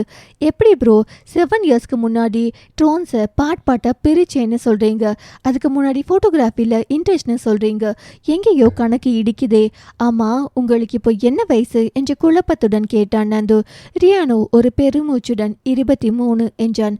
வாட்? அங்கிருந்த பலரின் பொதுவான கேள்வியாக இதுதான் இருந்தது. லாஸ்ட் 7 இயர்ஸா நான் 23 தான் என்று அடுத்த அதிர்ச்சியை கொடுத்தான் ரியான். காட்சி பிள்ளை 8. லாஸ்ட் 7 இயர்ஸா நான் 23 தான் என்று ரியான் கூறியதை கேட்டு அங்கிருந்த அனைவருமே திகைத்து அவனை பார்த்திருந்தனர். என்ன 7 வருஷமா 23 வயசா என்று வாய்விட்டு கூறிய டோபினா ஒருவேளை வேம்பேர் இல்லைனா ஏலியனா இருப்பானோ என்பதை முணுமுணுக்க அது அவளின் அருகே நின்றிருந்த நந்துவுக்கும் கேட்டது. அவனோ பயம் பாதி ஆராய்ச்சி மீதி என ரியானை கவனித்துக் கொண்டிருந்தான். அவன் மட்டுமல்ல, அங்கிருந்தவர்கள் அனைவருமே அதைத்தான் செய்து கொண்டிருந்தனர். ரியானோ அதையெல்லாம் கண்டுகொள்ளாமல் எங்கோ வெறித்திருந்தான். அவன் முகமோ கசங்கி வேதனையை வெளிப்படுத்தி கொண்டிருந்ததை ரிஷபை தவிர யாராலும் புரிந்து கொள்ள முடியவில்லை. அங்கிருப்பவர்களின் சந்தேகத்தை போக்கும் வண்ணம் ரியானை விளக்கினான். நான் 7 வருஷமா 23 வயசுலேயே இருக்க காரணம் ஆன்டி ஏஜிங் ட்ரக் என்று கூற மீண்டும் அந்த இடமே நிசப்தத்தில் மூழ்கியது. முதுமை என்பது மனித வாழ்வின் ஒரு பகுதியாகும். உலகில் பிறக்கும் ஒவ்வொரு மனிதனுக்கும் அவன் இவ்வுலகில் கழிக்கும் ஆண்டுகள் கூட கூட அவனின் வயதும் கூடிக்கொண்டே செல்கிறது. மருத்துவ ரீதியாக பார்த்தால் மனிதன் முதுமை அடையும் போது அவனின் செல் வளர்ச்சிதை மாற்றம், செல் மெட்டபாலிசம் குறைந்து கொண்டே வருகிறது. ஒரு கட்டத்தில் செல் பெருக்கல், செல் மல்டிப்ளிகேஷன் முற்றிலுமாக நின்றுவிட அதனால் உடல்நிலையில் ஏற்படும் மாற்றத்தால் அவன் இறந்து விடுகிறான். இதை தடுப்பதற்காக கொண்டு வரப்பட்டதுதான் ஆன்டி ஏஜிங் ட்ரக். இது மனிதனின் வயதை இயல்பான விகிதத்தில் உயர விடாமல் தடுக்கிறது. இதன் மூலம் வேகமாக முதுமையடைவதை தடுத்து மனிதனின் சராசரி ஆயுட்காலத்தை அதிகரிக்கலாம். இந்த கண்டுபிடிப்பை வெளியிட்ட சில நாட்களிலேயே மக்கள் இந்த ஆன்டி ஏஜிங் ட்ரக்கை நோக்கி படையெடுக்க துவங்க உலகம் முழுவதுமே இதற்கு நல்ல வரவேற்பு கிட்டியது. ஆயுளை உயர்த்தும் அமுதத்தின் மேல் மக்களுக்கு உண்டான ஆசையின் காரணமாக ஒரே வாரத்தில் இதற்கு தட்டுப்பாடு ஏற்பட்டது. முன்பே பணம் இருந்தால் மட்டுமே கிடைக்கக்கூடிய இந்த மருந்து இடையில் ஏற்பட்ட தட்டுப்பாட்டின் காரணமாக செல்வந்தர்களுக்கு மட்டுமே உரிமையானதாக மாறியது. அதுவும் அதற்கு முன்பதிவு செய்து காத்திருக்கும் அளவிற்கு அதன் மதிப்பு உயர்ந்திருந்தது. அந்த அமுதத்திற்காக அவர்கள் கொடுப்பது பணம் மட்டுமல்ல என்பதை அதை பயன்படுத்த காத்திருக்கும் மக்கள் உணரவே இல்லை என்பதுதான் கசப்பான உண்மை. கடந்த 10 வருடங்களில் மருத்துவ உலகின் அரிய பெரிய சாதனையாக மனிதர்களால் கொண்டாடப்படும் இந்த ஆன்டி ஏஜிங் ட்ரக்கை பற்றி அறியாதவர்கள் யாரும் இருந்துவிட முடியுமா? இப்போது அங்கிருப்பவர்களின் மனதில் தோன்றும் சந்தேகமெல்லாம் ரியோனிற்கு அந்த மருந்து எப்படி கிடைத்திருக்கும் என்பதுதான். அவனை பார்க்கும்போது செல்வந்தனாகவும் தெரியவில்லை. ஒருவேளை சர்வதேச அளவில் இதை திருடுவதற்காக செயல்பட்டு வரும் மாஃபியா குழுக்களை சேர்ந்தவனோ என்ற கோணத்திலும் அவர்களின் சிந்தனை பயணம் செய்தது. அவர்களின் யோசனையில் மூழ்கியிருந்த காரணத்தினால் அந்த இடம் அமைதியை தழுவியிருக்க எதையும் மனதிற்குள் வைக்க தெரியாத டோவினா இதனையும் ரியானிடமே கேட்டுவிட்டாள். உங்களுக்கு எப்படி அந்த ட்ரக் கிடைச்சது? நீங்க அந்த மாஃபியா கேங்க சேர்ந்தவரா என்று வினவ ரியானிடம் ஒரு விரக்தி புன்னகையை வெளிப்பட்டது. என்னோட பேஷன் போட்டோகிராஃபினாலும் ப்ரொஃபஷ்னலி நான் ஒரு இன்ஜினியர். அந்த ட்ரக் வந்த புதுசில் எங்கள் கம்பெனியில் எலக்ட்ரீஷியனாக வேலை செய்கிறவங்களை தேர்ந்தெடுத்து அந்த ட்ரக்கை பயன்படுத்த கட்டாயப்படுத்தினாங்க. அந்த கம்பல்ஷனில் சிக்கனவன் தானா என்று பெருமூச்சு விட்டு அங்கிருந்து நகர்ந்து சென்றான். அவனின் குரலும் பெருமூச்சுமே அதில் அவனுக்கு விருப்பமில்லை என்பதை தெளிவாக கூறியது. இப்போது சற்று இயல்புக்கு திரும்பிய நந்து அந்த மருந்து போட்டதுக்காக இவ்வளோ ஃபீல் பண்ணுறாருன்னா அப்படி என்ன இருக்கு அதில் என்று புரியாமல் வினவினான். ஆயுள் கூடுதுன்னு ஆசைப்பட்டு நம்ம மக்கள் அந்த ட்ரக்கை பயன்படுத்துகிறாங்களே தவிர அந்த மருந்தோட கண்டென்ட்ஸை யாரும் கேள்வி கேட்குறதே இல்லை. அப்படியே கேள்வி கேட்டாலும் எப்படியோ அதை மூடி மறைச்சிடுவாங்க. அதனால் எத்தனையோ பேர் பாதிக்கப்பட்டிருக்காங்க தெரியுமா? நானே நிறைய பேரை பார்த்துருக்கேன் என்றான் நோலன். இத்தனை வருடங்களாக அந்த மருந்தினால் பாதிக்கப்பட்டவர்களுக்கு சிகிச்சை அளித்தாலும் காப்பாற்ற முடியாமல் போன வருத்தம் அவன் வார்த்தைகளில் வெளிப்பட்டது. ஏதாவது சைடு எஃபெக்ட்ஸ் இருக்கா என்று அத்தனை நேரம் மௌனமாக இருந்த நவி வினவினாள். ஒன்னா ரெண்டா நம்மளோட அடுத்த தலைமுறையை இழக்கிற நிலையில இருக்கும். இன்னும் இதுதான் இதற்கான பின்விளைவுன்னு உறுதியா சொல்ல முடியாத அளவுக்கு ஒவ்வொருத்தருக்கும் வேற வேற பின்விளைவுகளை கண்டுபிடிச்சிருக்காங்க. ஒரு பொருள் புதுசா வந்ததும் அதை வாங்கிடணும்னு நினைக்கிற மக்கள் இருக்க வரைக்கும் இப்படிதான் ஏமாத்தி அவங்க வாழ்க்கையே கேள்விக்குறியாக்கிடுவாங்க என்று கோபமாகவே பேசினான் நோலன். அவன் கூறியதை கேட்டவர்களுக்கும் மனதை உறுத்தியது. இத்தனை பின்விளைவுகள் இருந்தும் இன்னமும் அந்த மருந்து தடை செய்யப்படவில்லையே என்று அவர்கள் விவாதித்துக் கொண்டிருக்க நவியோ எதேச்சியாக ரிஷபை கண்டாள். அவனின் முகமும் தெளிவில்லாமல் இருப்பதை கண்டவள் நோலன் போல ரிஷபும் மருத்துவந்தானே, அதனால் ஏற்பட்ட சஞ்சலமாக இருக்கும் என்று நினைத்து அவன் அருகே சென்றவள் அவனின் கைகளை அழுத்தி ஆறுதல் அளித்தாள். அவர்களின் நேரம் ஆன்டி ஏஜிங் ட்ரக்கை பற்றிய பேச்சிலும் விவாதங்களிலுமே கழிந்தது. ரியான் தன் பழைய வாழ்வினை கிளறியதால் உண்டான காயங்களுக்கான மருந்தாக தனிமையை நாடினான். மற்றவர்களும் அவனை தொந்தரவு செய்யவில்லை. இரவு நேரம் நெருங்கியதற்கான அறிகுறியாக ஜன்னல் வழியே கசிந்து கொண்டிருந்த வெளிச்சம் குறைந்து கொண்டிருந்தது. அவர்களின் இலக்கினை தாக்குவதற்கான நேரம் வந்துவிட்டதை உணர்ந்த ரிஷப் சற்று தயங்கினான். ஏனெனில் அந்த டோன்களை கையாள்வதில் அவனை விட சிறந்தவன் ரியான். அதை இதற்கு முன்னர் நிகழ்ந்த தாக்குதலிலேயே உணர்ந்திருந்தான் ரிஷப். அதனை உறுதிப்படுத்துவது போல் அமைந்ததே ரியானின் வாக்கு மூலம். ஆனால் இப்போதுள்ள சூழலில் அவனை அழைக்க ரிஷபின் மனம் ஒப்பவில்லை. என்ன செய்வதென்று அவன் குழம்பி நிற்கும் வேளையில் அவனிற்கு ஆதரவு அளிப்பவன் போல ரியானை வந்து நின்றான். நாம கிளம்ப வேண்டிய நேரம் வந்தாச்சுல என்றவரை வந்த ரியானின் முகத்தை ஆராய்ந்தான் ரிஷப். ரியானின் முகத்தில் சற்று முன்னர் வரை இருந்த சோர்வோ பரிதவிப்போ காணவில்லை. மாறாக எடுத்த செயலை வெற்றிகரமாக முடிக்கும் உத்வேகமே இருந்தது. அதை கண்ட ரிஷபின் அலைப்பாய்ந்த மனதும் அமைதியடைந்தது. ஆமா ரியான், அந்த டிராகன் அழிக்கிறதுக்கான நேரம் வந்துடுச்சு என்றான் பழைய ரிஷபாக. இப்போ நம்ம பிளான் என்ன என்று அவர்கள் இருவரின் உரையாடலில் தானும் சேர்ந்து கொண்டாள் நவி. நவியை முறைத்தவாறே அங்கு வந்து நின்று கொண்டாள் டோவினா. நம்ம எல்லாரும் ஒன்றா அந்த இடத்த விட்டு அந்த டிராகனை நோக்கி போகிறது எனக்கு என்னவோ சரியாக தோணலை. முதல்ல நானும் ரியானும் அந்த டிராகனை கட்டுப்படுத்துகிறோம். இடையில எங்களுக்கு ஏதாவது உதவி தேவைன்னா உங்களை கூப்பிடுறோம் என்றான் ரிஷப். அவனின் கூச்சை ரியானும் ஆதரித்தான். ஆனால் நவியோ, இல்லை ரிஷப், உங்கள் 2 பேரையும் அங்கே அனுப்பிட்டு இங்கே நாங்களும் நிம்மதியாக இருக்க மாட்டோம். அங்கே உங்களுக்கு என்ன ஆச்சுன்னு தான் நினச்சிட்டு இருப்போம். அதுவும் இல்லாமல் இந்த இடத்துல இருந்து அந்த டிராகனை நம்ம பார்த்த இடம் கொஞ்சம் தூரம் கூட. உங்களுக்கு ஹெல்ப் வேணும்னா கூட அங்கேருந்து எங்களை காண்டாக்ட் பண்ணுறது கஷ்டம். ஸோ நாங்களும் வரோம், எதுவாக இருந்தாலும் சேர்ந்து ஃபேஸ் பண்ணுவோம் என்றாள். ரிஷப் யோசிக்க, எனக்கும் நவி சொல்கிறது தான் சரின்னு தோணுது என்று நோலனும் கூறினான். நோலன், ஜானோட கண்டிஷன் எப்படி இருக்கு என்று ரிஷப் விசாரிக்க, இப்போ கொஞ்சம் ஓகேவா தான் இருக்கு ரிஷப். ஜானால் நடக்க முடியும், ஆனால் ரொம்ப நேரம் ஸ்டெயின் பண்ண முடியாது என்றான் நோலன். சிறிது யோசித்த ரிஷப் மற்றவர்களை பார்த்து, ஓகே, நீங்களும் எங்க கூட வாங்க. ஆனால் அந்த டிராகனை பார்த்து வெற்றி நிலம் வரைக்கும் வர வேண்டாம். பிகாஸ் ஜானோட நிலையும் நம்ம யோசித்து பார்க்கணும். ஸோ நீங்கள் அந்த மரங்கள் இருந்த பகுதியிலேயே இருங்க. ஏதாவது ஆபத்து வந்தால் நாங்களும் அங்கே வந்துடுறோம் என்று கூற அனைவரும் அதை ஆமோதித்தனர். அவர்களின் உடைமைகளை எடுத்துக்கொண்டு அந்த ராட்சச டிராகனை அழிக்க கிளம்பினர். சென்ற முறை இந்த வேலியை கீழே இழுத்து விட்டிருந்ததால் இம்முறை மின்சாரத்தை துண்டிக்கப்பட வேண்டும் என்ற அவசியம் ஏற்படவில்லை. அந்த வேலியை தாண்டி வெளியே வந்துவிட்டனர். அடுத்து அவர்களின் பயணம் அந்த டிராகனை சந்தித்த வெற்றி நிலத்தை நோக்கி இருந்தது. வழியில் மற்றவர்களை ஒரு பெரிய மரத்தின் கீழே இருக்குமாறு கூறினான் ரிஷப். இத்தனை நேரம் நடந்து வந்ததினால் ஜானின் கால்களில் இருந்த காயத்திலிருந்து ரத்தம் கசிந்தது. நோலன் அவனுக்கு சிகிச்சை அளித்துக் கொண்டிருந்தான். ரிஷபோ தங்களுடன் நோலனையும் கூட்டிக் கொண்டு செல்ல திட்டமிட்டிருக்க ஜானின் நிலை கண்டு நோலன் அவனிற்கு மருத்துவம் பார்ப்பதற்கு இங்கே இருக்க வேண்டும் என்பதை புரிந்து கொண்டான். அவன் செல்லாமல் தாங்கி நின்றாலும் நோலனை பார்த்து கொண்டிருந்ததில் அவனின் எண்ணப்போக்கு நவிக்கு புரிந்துதான் இருந்தது. ஆனாலும் வாயை திறந்து அவளாக எதுவும் கேட்கவில்லை. நாங்கள் அந்த டிராகனை நம்மக்கிட்ட இருந்து ஸ்டோன்ஸ் வச்சு தாக்குறப்போ எங்களுக்கு கவர் கொடுக்க யாராவது வேணும். நோலன் இப்போ இங்கே இருந்தாகணும். ஸோ என்று இழுத்தவாறே நவியின் பக்கம் திரும்பினான். நான் வரேன்னு சொன்னா மறப்பான். இப்போ இவன் பார்த்தா மட்டும் நான் அவன் கூட போகணுமா? நீயே கூப்பிடு, அப்புறம் பார்க்கலாம் என்று நினைத்து விட்டு அமைதியாக இருந்தாள் நவி. இவர்கள் இருவரும் மௌனமாக இருக்க டோவினா நான் வரேன் என்று கூற அதில் மற்றவர்களை விட பயந்தது ரிஷப் தான். இடவளமாக தலையசைத்தவன், இல்லை டோவினா, நவி இதுக்கு முன்னாடி எங்க கூட அந்த டிராகனை எதிர்த்திருக்கா அண்ட் அந்த முயற்சியில் வெற்றியும் அடைஞ்சிருக்கா. ஸோ அவ வந்தா கொஞ்சம் ஈஸியாக ஹேண்டில் பண்ண முடியும் என்றான் ரிஷப். அவன் கூறியதை கேட்டு டோவினாவின் முகம் கருக்க நவியோ நம்மட்டு சிரிப்பு சிரித்தாள். பிறகு பல எச்சரிக்கைகளை கூறிவிட்டே தங்களின் பயணத்தை தொடர்ந்தனர் மூவரும். செல்லும் வழியில் நவி தேங்க்ஸ் என்று ரிஷப்பிடம் கூற அவனோ புருவம் சுருக்கி எதுக்கு என்று வினவினான்.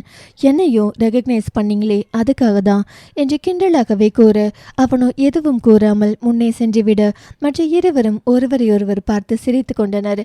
மூவரும் சென்ற முறை அவர்கள் அந்த டிராகனை எதிர்த்து இடத்திற்கு வந்து சேர்ந்தனர். நவி, நாங்கள் ட்ரோனை இயக்கி அந்த டிராகனை எதிர்க்கும் போது நீ லேசரை பயன்படுத்தி அதை திசை திருப்ப முயற்சி பண்ணு என்று ரிஷப் கூற அதை கவனமாக கேட்டுக்கொண்டாள் நவி. ரியான், நம்ம ஒரு முறை இந்த ட்ரோன் சரியா வேலை செய்தான்னு பரிசோதிச்சு பார்க்கலாமா என்று தன் அடுத்த கேள்வியை ரியானிடம் வினவ அவனும் சம்மதித்து அந்த ட்ரோன்கான கட்டுப்படுத்தியின் மூலம் அதை இயக்க துவங்கினான். தானியங்கி முறையிலிருந்து மனித இயக்க முறைக்கு மாற்றி அமைக்கப்பட்ட அந்த ட்ரோனும் மெல்லிய சத்தத்தை வெளியிட்டு உயிர் பெற்றது. அந்த ட்ரோனை அப்படியே மேலே உயர செய்து மேலும் சிறிது தூரம் அதை பறக்க செய்தான்.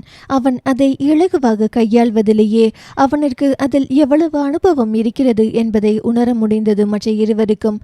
மேலும் தங்களிடம் இருந்த பொறுவியல் ரிசீவர் அந்த ட்ரோனால் படம் பிடிக்கப்படுவதை அவர்களால் காண முடிந்தது.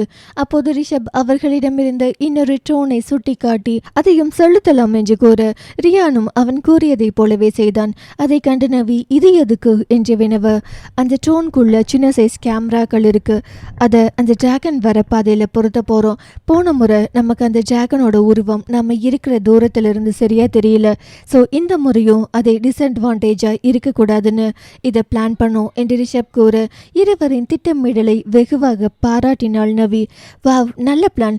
இந்த முறை அந்த கேமராக்கள் மூலமா அந்த டிராகனோட உருவத்தை பார்த்து சரியா டார்கெட் பண்ணலாம் என்றாள் நவி. நாங்கள் ஒரு சந்தேகத்தில் தான் இதை பிளான் பண்ணோம். ஒருவேளை நம்ம வரதுக்கு முன்னாடியே அந்த டிராகன் வந்திருந்தா இந்த பிளானை மாற்ற வேண்டியதாக இருந்திருக்கும் என்றான் ரிஷப்.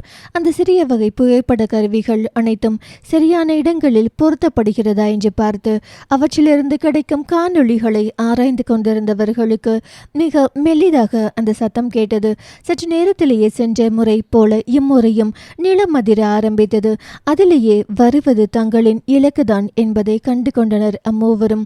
நவி கிளர்கதி ஒளிமையுடன் தயாராக இருக்க ரிஷபும் ஆயுதங்களை கைகளில் எடுத்துக்கொண்டான்.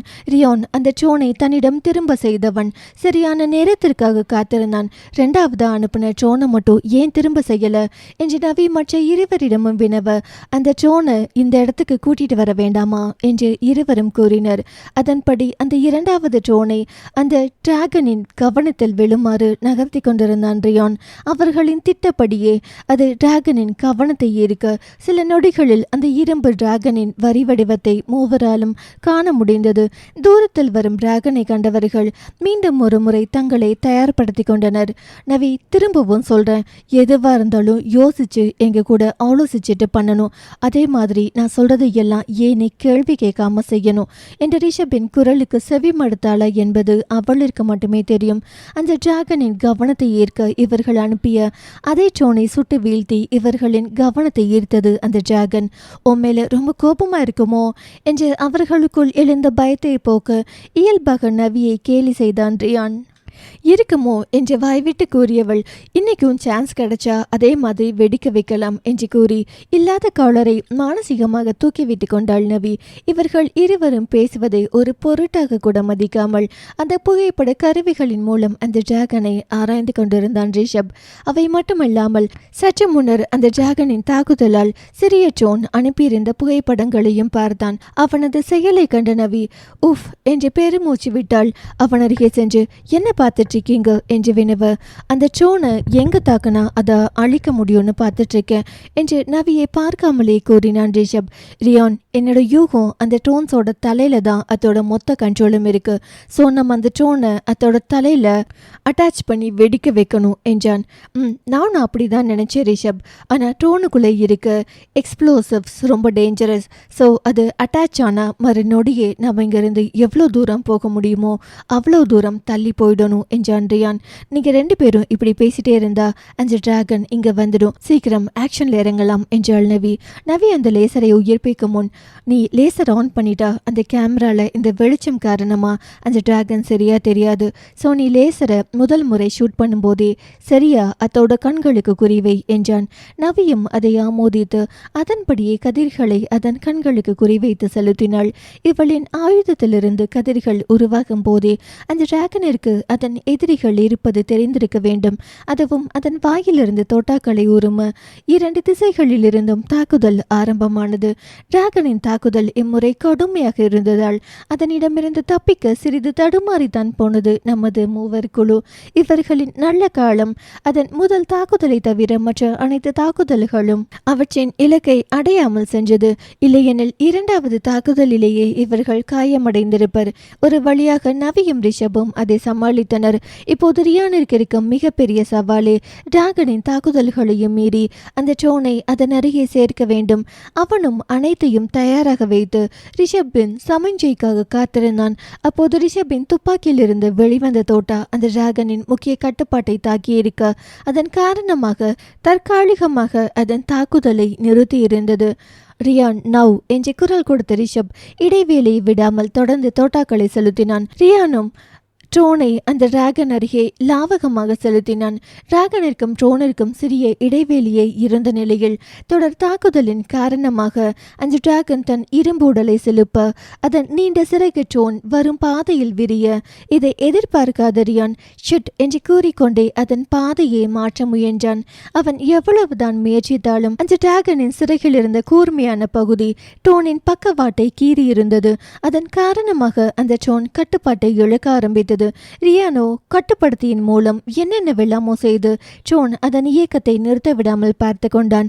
ரியான் ஒரு புறம் போராடி கொண்டிருக்க ரிஷபின் தோட்டாக்களும் காலியாகும் நிலையில் இருந்தது.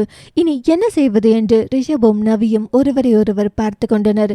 மற்றைய புறத்தில் அந்த டிராகனும் சீக்கிரமாகவே அதன் இயக்கத்தை முடித்துக் கொள்ளும் நிலையில்தான் இருந்தது. தொடர்ந்து வந்த லேசர் கதிர்களால் அதன் உணர்திறன் வெகுவாக பாதிக்கப்பட்டிருந்தது. மேலும் ரிஷபின் தோட்டாக்கள் அதன் பல பகுதிகளை சேதப்படுத்தியிருந்தன. எந்த தரப்பினர் தங்களின் தாக்குதலை முதலில் நிறுத்தப் போகின்றனர் என்பதை பொறுத்தே மற்ற தரப்பின் வெற்றி உறுதி செய்யப்படும் நிலையில் இருந்தது. அதிர்ஷ்டம் மூவர் குழுவின் பக்கம் இருந்தது போலும் கட்டுப்பாட்டை இழக்க துவங்கிய ஜோன் மெல்ல ரியானின் கட்டுப்பாட்டிற்குள் வந்தது. சிறிதும் தாமதிக்காமல் ரியான் அதை அந்த டிராகனின் தலையில் இணைத்தான். ரிஷப், ட்ரோனை டிராகனோட அட்டாச் பண்ணியாச்சு. இனி நம்ம இங்கிருந்து கிளம்பின உடனே பிளாஸ்ட் பண்ணிடலாம் என்றான் ரியான். அதற்கு ரிஷப், ரியான் நீயும் நவியும் இங்கிருந்து கிளம்புங்க. நானும் உங்களோட வந்தனா அந்த டிராகனை கட்டுப்படுத்த முடியாது என்றான். நோ வே ரிஷப், உன்னை இங்கே விட்டுட்டு எங்களால் போக முடியாது என்று நவி கூற ரியானும் அதை ஆமாதிப்பது போல அமைதியாக நின்றான். நவி ப்ளீஸ், விவாதம் பண்ண இப்போ நேரம் இல்லை. ஜஸ்ட் டூ வாட் ஐ சே. இந்த பிளாஸ்ட்னால எனக்கு ஒன்றும் ஆகாது. நம்ம இருக்க இடத்துக்கும் அது இருக்க இடத்துக்கும் இருக்க டிஸ்டன்ஸை பாரு. நான் உங்களை போக சொல்றது கூட ஜஸ்ட் சேஃப்டி மெஷர், புரிஞ்சுக்கோ என்றான். அவள் எதுவும் கூறாமல் தன் வேலையை தொடர அவளிடம் பேசுவது சரி வராது என்று எண்ணியவனாக, ரியான் நீயாவது புரிஞ்சுக்கோ, இவ்வளோ தூரம் வந்து நம்மளோட எஃபர்ட் வீணாக கூடாது என்று கூறினான் ரிஷப். ரியானும் ரிஷபின் கூற்றை புரிந்து கொண்டவனாக, ரிஷப் சொல்றது சரிதான் நவி, வா நம்ம போலாம். ரிஷப் கிட்ட இருக்க தோட்டாக்களும் காலியாக போகுது. இப்படி நம்ம டைம் வேஸ்ட் பண்ணா நம்மளை நம்பி இருக்க மற்றவங்களும் பாதிக்கப்படுவாங்க என்று ரியான் வரிசையாக காரணங்களை அடுக்கியதும் தான் நவி தன் நிலைப்பாட்டிலிருந்து வெளிவந்தாள். அவளின் முகத்தை வைத்து அவளின் சிந்தனையை புரிந்து கொண்ட ரிஷப் அவளிடமிருந்து லேசரை பறித்து கொண்டு ரியானிற்கு கண்களை காட்ட அவனும் அவளை இழுத்து கொண்டு ஓடினான். ஒரு கையில் துப்பாக்கி, மறு கையில் லேசர் இயந்திரம் என்று ரிஷப் தனியாளாக டிராகனை சமாளித்துக் கொண்டிருந்தான். அந்த டிராகன் சற்று சிதைந்திருந்தால் அவனிற்கு அது இலகுவாகவே இருந்தது. ஆனால் அவனின் தோட்டாவோ முடியும் தருவாயில் இருந்தது. இன்னும் 2 தோட்டாக்கள் இருந்த நிலையில் இன்னும் என்ன பண்றாங்க என்று முணுமுணுத்துவிட்டு ரியான் நவ் என்று தன்னால் இயன்ற அளவு கத்தினான். அதற்காகவே காத்திருந்ததை போல ரியான் அந்த டிராகனிற்கான கட்டளையை பிறப்பிக்க அதை சரியாக நிறைவேற்றும் பொருட்டு பலமான சத்தத்துடன் வெடித்தது அந்த ட்ரோன். அதனுடன் அந்த பிரம்மாண்ட இயந்திரமும் வெடித்து சிதறியது. வெடித்து சில நொடிகளான பின்பும் கூட அந்த சத்தம் கேட்டுக்கொண்டே இருப்பதை போல தோன்றியது. ரியானிற்கும் நவிக்கும் பாரிய வெடிப்பு நிகழ்ந்ததை உணர்த்துவது போல நாலாபுறமும் கரும்புகை மண்டலமாக காட்சியளிக்க அதன் அருகில் இருப்பதை கூட பார்ப்பதற்கு சிரமமாக இருந்தது இருவருக்கும். நவியின் மனமோ ரிஷபின் பாதுகாப்பை பற்றியே எண்ணிக்கொண்டிருந்தது. இந்த புகை எப்போது மறையும், அவனை எப்போது காணலாம் என்று ஒவ்வொரு நொடியையும் எண்ணிக்கொண்டிருந்தாள். அவளுடன் இருந்த ரியோனிற்கும் அதே நினைவுதான். அடுத்த 10 நிமிடங்களில் அந்த புகை ஓரளவு குறைந்திருக்க இருவரும் ரிஷப் நின்ற இடத்திற்கு ஓடினர். அவர்கள் கால் வைக்கும் இடத்திலெல்லாம் வெடித்து சிதறிய பகுதிகளே இருந்தன. இதற்கு நடுவே ரிஷப் பாதுகாப்பாக இருப்பானா என்ற கேள்வியே இருவரின் மனதிலும் தோன்ற அதை வெளிக்காட்டிக் கொள்ளாமல் தங்களின் தேடுதலை தொடர்ந்தனர். அப்போது சற்று தொலைவில் சிதறிய பகுதிகளுக்கிடையே ஒரு கரம் தென்பட நவி அதை ரியோனிற்கு காட்டினாள். சில சமயங்களில் மூளை கூறுவது உண்மையை தெரிந்தாலும் அதனை நம்ப மறுக்கும் மனம். இப்போது நவியும் அத்தகைய நிலையிலேயே இருந்தாள். காட்சி பிழை 9. அந்த ராட்சச டிராகன் வெடித்து சிதறியதால் உண்டான புகை மூட்டத்தை கடந்து முன்பு நின்றிருந்த இடத்திற்கு வந்தவர்களை வரவேற்றது அந்த டிராகனின் சிதறிய பகுதிகள்தான். அதற்கு நடுவே தெரிந்த மனித கரத்தை கண்ட நவி அதை ரியானிடம் காட்ட அவனுமே அதிர்ந்துதான் போனான். இருவருமே தாங்கள் மனதில் நினைப்பது உண்மையாகிவிடுமோ என்ற அச்சத்திலேயே அந்த கரத்தை நோக்கி நடந்தனர். அங்கு பெரிய இரும்பு துண்டிற்கு கீழ் அகப்பட்டிருந்தது அந்த கரம். ரியானும் நவியும் மெல்ல அந்த இரும்பு துண்டை நீக்க முயற்சித்தனர். பார்ப்பதற்கு சிறியதாக இருந்தாலும் அதை நீக்குவது கடினமானதாகவே இருந்தது. தங்களின் ஒட்டுமொத்த பலத்தையும் கொண்டு அதை ஒரே மூச்சில் தள்ளினர். அந்த இரும்பு துண்டை விளக்கியதும் இவர்கள் கண்டது சற்று பள்ளமான இடத்தில் எப்போது வேண்டுமானாலும் மயக்க நிலைக்கு செல்லக்கூடிய வகையில் படுத்திருந்த ரிஷபை தான். அந்த இடம் பள்ளமாக இருந்ததால் அவனின் உடல் அதற்குள் அமிழ்ந்துவிட அந்த இரும்பு துண்டால் அவனின் உடலில் பெரிதான காயங்கள் எதுவும் இல்லை. அவனின் கரம் கூட கூட நிலத்திற்கும் அந்த இரும்பு துண்டிற்கும் இடையில் வெளிவந்திருந்தது. நவி அவனை முழுதாக பார்வையாலேயே ஆராய்ந்தாள். சிறு சிறு காயங்களுடனும் இத்தனை நேரம் ஓய்வில்லாமல் உழைத்ததால் உண்டான மயக்கத்துடனும் காணப்பட்டான். அவனிற்கு ஆபத்தில்லை என்று உணர்ந்ததும் தான் நவியால் இயல்பாக இருக்க முடிந்தது. அவள் ரியானை பார்க்க அவனும் அவளைப் போலவே அவனின் உடல்நிலையில் கவலை கொண்டு ஆராய்வது தெரிந்தது. பின் சுயத்தை அடைந்த ரியான் நவியிடம், இங்கே இருக்கிறது சேஃப் இல்லை நவி, இன்னும் அதே மாதிரி டிராகன்ஸ் இருக்கான்னு நமக்கு தெரியல, அண்ட் ரிஷப் கண்டிஷனும் நம்ம பார்க்கணும். ஸோ ரிஷப்பை கூட்டிட்டு மற்றவங்க இருக்க இடத்துக்கு போவோம், அப்புறம் என்ன பண்றதுன்னு டிசைட் பண்ணுவோம் என்றான். நவிக்கும் அவன் சொல்வது சரி என்று பட்டதால் அதை ஆமோதித்தாள். இவர்கள் வந்ததும் தனக்கினி ஆபத்தில்லை என்று நினைத்தானோ ரிஷப் மயக்கத்திற்கு சென்று விட்டான். இப்போது மற்ற இருவருக்கும் உண்டான சிக்கல் ரிஷப்பை எப்படி கூட்டி செல்வது என்பதுதான். ரியான், ரொம்ப டிலே பண்ண வேண்டாம், ஆளுக்கு ஒரு பக்கமா தோளை தாங்கிட்டு போயிடுவோம் என்று நவி கூற ரியானும் அதை செயல்படுத்த துவங்கினான். ஆனால் கூறியது போல் ரிஷப்பை தோளில் தாங்கி செல்வது அவ்வளவு எளிதாக இல்லை. வழியில் ஆங்காங்கே நின்று சற்று இளைப்பாறிவிட்டே பயணத்தை தொடர்ந்தனர். இவ்வாறு தவணை முறையில் அந்த வெற்றி நிலத்தை கடந்து ஒரு வழியாக மற்றவர்கள் இருந்த பகுதியை அடைந்தனர். அங்கு இவர்களுக்காக காத்திருந்த மற்றவர்களோ மனதில் பயத்துடனும் குழப்பத்துடனும் இருந்தனர். இவர்கள் மூவரின் வரி வடிவத்தை கண்ட நொடிதான் சற்று நிம்மதியடைந்தனர். மூவரும் தொலைவில் வரும்போதே கண்டுவிட்டாலும் அப்போது ரிஷப்பின் நிலை தெரியாததால் அவர்கள் வரும் வரை காத்திருக்க அவர்களின் நிதானமில்லாத நடையை கண்டு நந்து, ஏன் இவ்வளோ ஸ்லோவா தள்ளாடிட்டே வராங்க என்று வினவினான். நோலனும் குழப்பத்துடன் முன்னே செல்ல நந்துவும் அவனை தொடர்ந்தான். அருகில் சென்ற போதுதான் நவியும் ரியானும் ரிஷப்பை தாங்க முடியாமல் தோளில் தாங்கிக் கொண்டு வருவது தெரிந்தது. இருவரின் முகத்தில் இருந்த சோர்வையும் கண்ட நோலன் வேகமாக சென்று ரிஷப்பை ஒரு புறம் பிடிக்க நந்துவும் அவனிற்கு உதவியாக இருந்தான். உதவிக்கு ஆள் வந்ததும் நவியும் ரியானும் அங்கங்கே மடிந்து அமர்ந்து ஆசுவாசப்பட்டனர். மூவரின் காயங்களும் சோர்வும் அவர்கள் எத்தகைய சண்டையை முடித்து கொண்டு வந்திருக்கின்றனர் என்பதை கட்டியம் கூறியது. சற்று நேரம் அவர்களை அப்படியே விட்டினது. ஜஸ்ட் கொஞ்ச தூரம்தான், எழுந்து நடங்க, உங்க காயத்துக்கெல்லாம் மருந்து போடணும் என்று கூறிக்கொண்டிருக்க அவர்களும் மெதுவாக எழுந்தனர். அந்த ஜஸ்ட் கொஞ்ச தூரத்திற்கே நோலனும் நந்துவும் சோர்வர, எப்படி இத்தனை தொலைவு ரிஷப்பை கூட்டி வந்தார்கள் இவர்கள் என்று ஆச்சரியமாகத்தான் இருந்தது இருவருக்கும். மூவரின் நிலை கண்ட மற்றவர்கள் அனைவரும் சுறுசுறுப்பாக இயங்க இத்தனை நேரம் ஒதுங்கி இருந்த சீன தம்பதியரும் கூட அவர்களுக்கு உதவ ஆரம்பித்தனர். நோலன் முதலில் மயங்கியிருந்த ரிஷபிற்கு சிகிச்சை அளித்தான். பின்னர் நவி மற்றும் ரியானிடம் வர இருவரும் ரிஷபை பற்றியே வினவினர். சின்ன காயம்தான், மயக்கம் கூட ரெஸ்ட் இல்லாம வேலை பார்த்துட்டே இருந்ததால தான் லெட் ஹிம் டேக் ரெஸ்ட் என்று நோலன் ரியானின் காயங்களில் கழும்பை பூச ஜாஷா நவிக்கு பூசினாள். அப்போது நந்து அங்கு நடந்ததை பற்றி வினவ நவியும் கூற ஆரம்பித்தாள். நல்ல வேளை ரியான் அந்த டோனை கட்டுப்படுத்தினீங்க, இல்லைனா நினைச்சு பார்க்கவே பயமா இருக்கு என்று நந்து ரியானை பாராட்டினான். நான் மட்டும் தனியா இதை பண்ணியிருக்க முடியாது நந்து, எனக்கு கிடைச்ச பார்ட்னர்ஸும் அந்த டிராகனை நல்லா திசை திருப்பினாங்க. அதுவும் அந்த டோனை சரியான நேரத்தில் பிளாஸ்ட் பண்ணினது ரிஷப்போட உதவியால தான். ரிஷப் மட்டும் அந்த இடத்துல இருந்து டிராகனை கட்டுப்படுத்தலைனா கண்டிப்பா நம்ம பிளான் சக்சஸ் ஆயிருக்காது. இந்த கிரெடிட் 3 பேருக்குமே சேரணும் என்றான் ரியான்.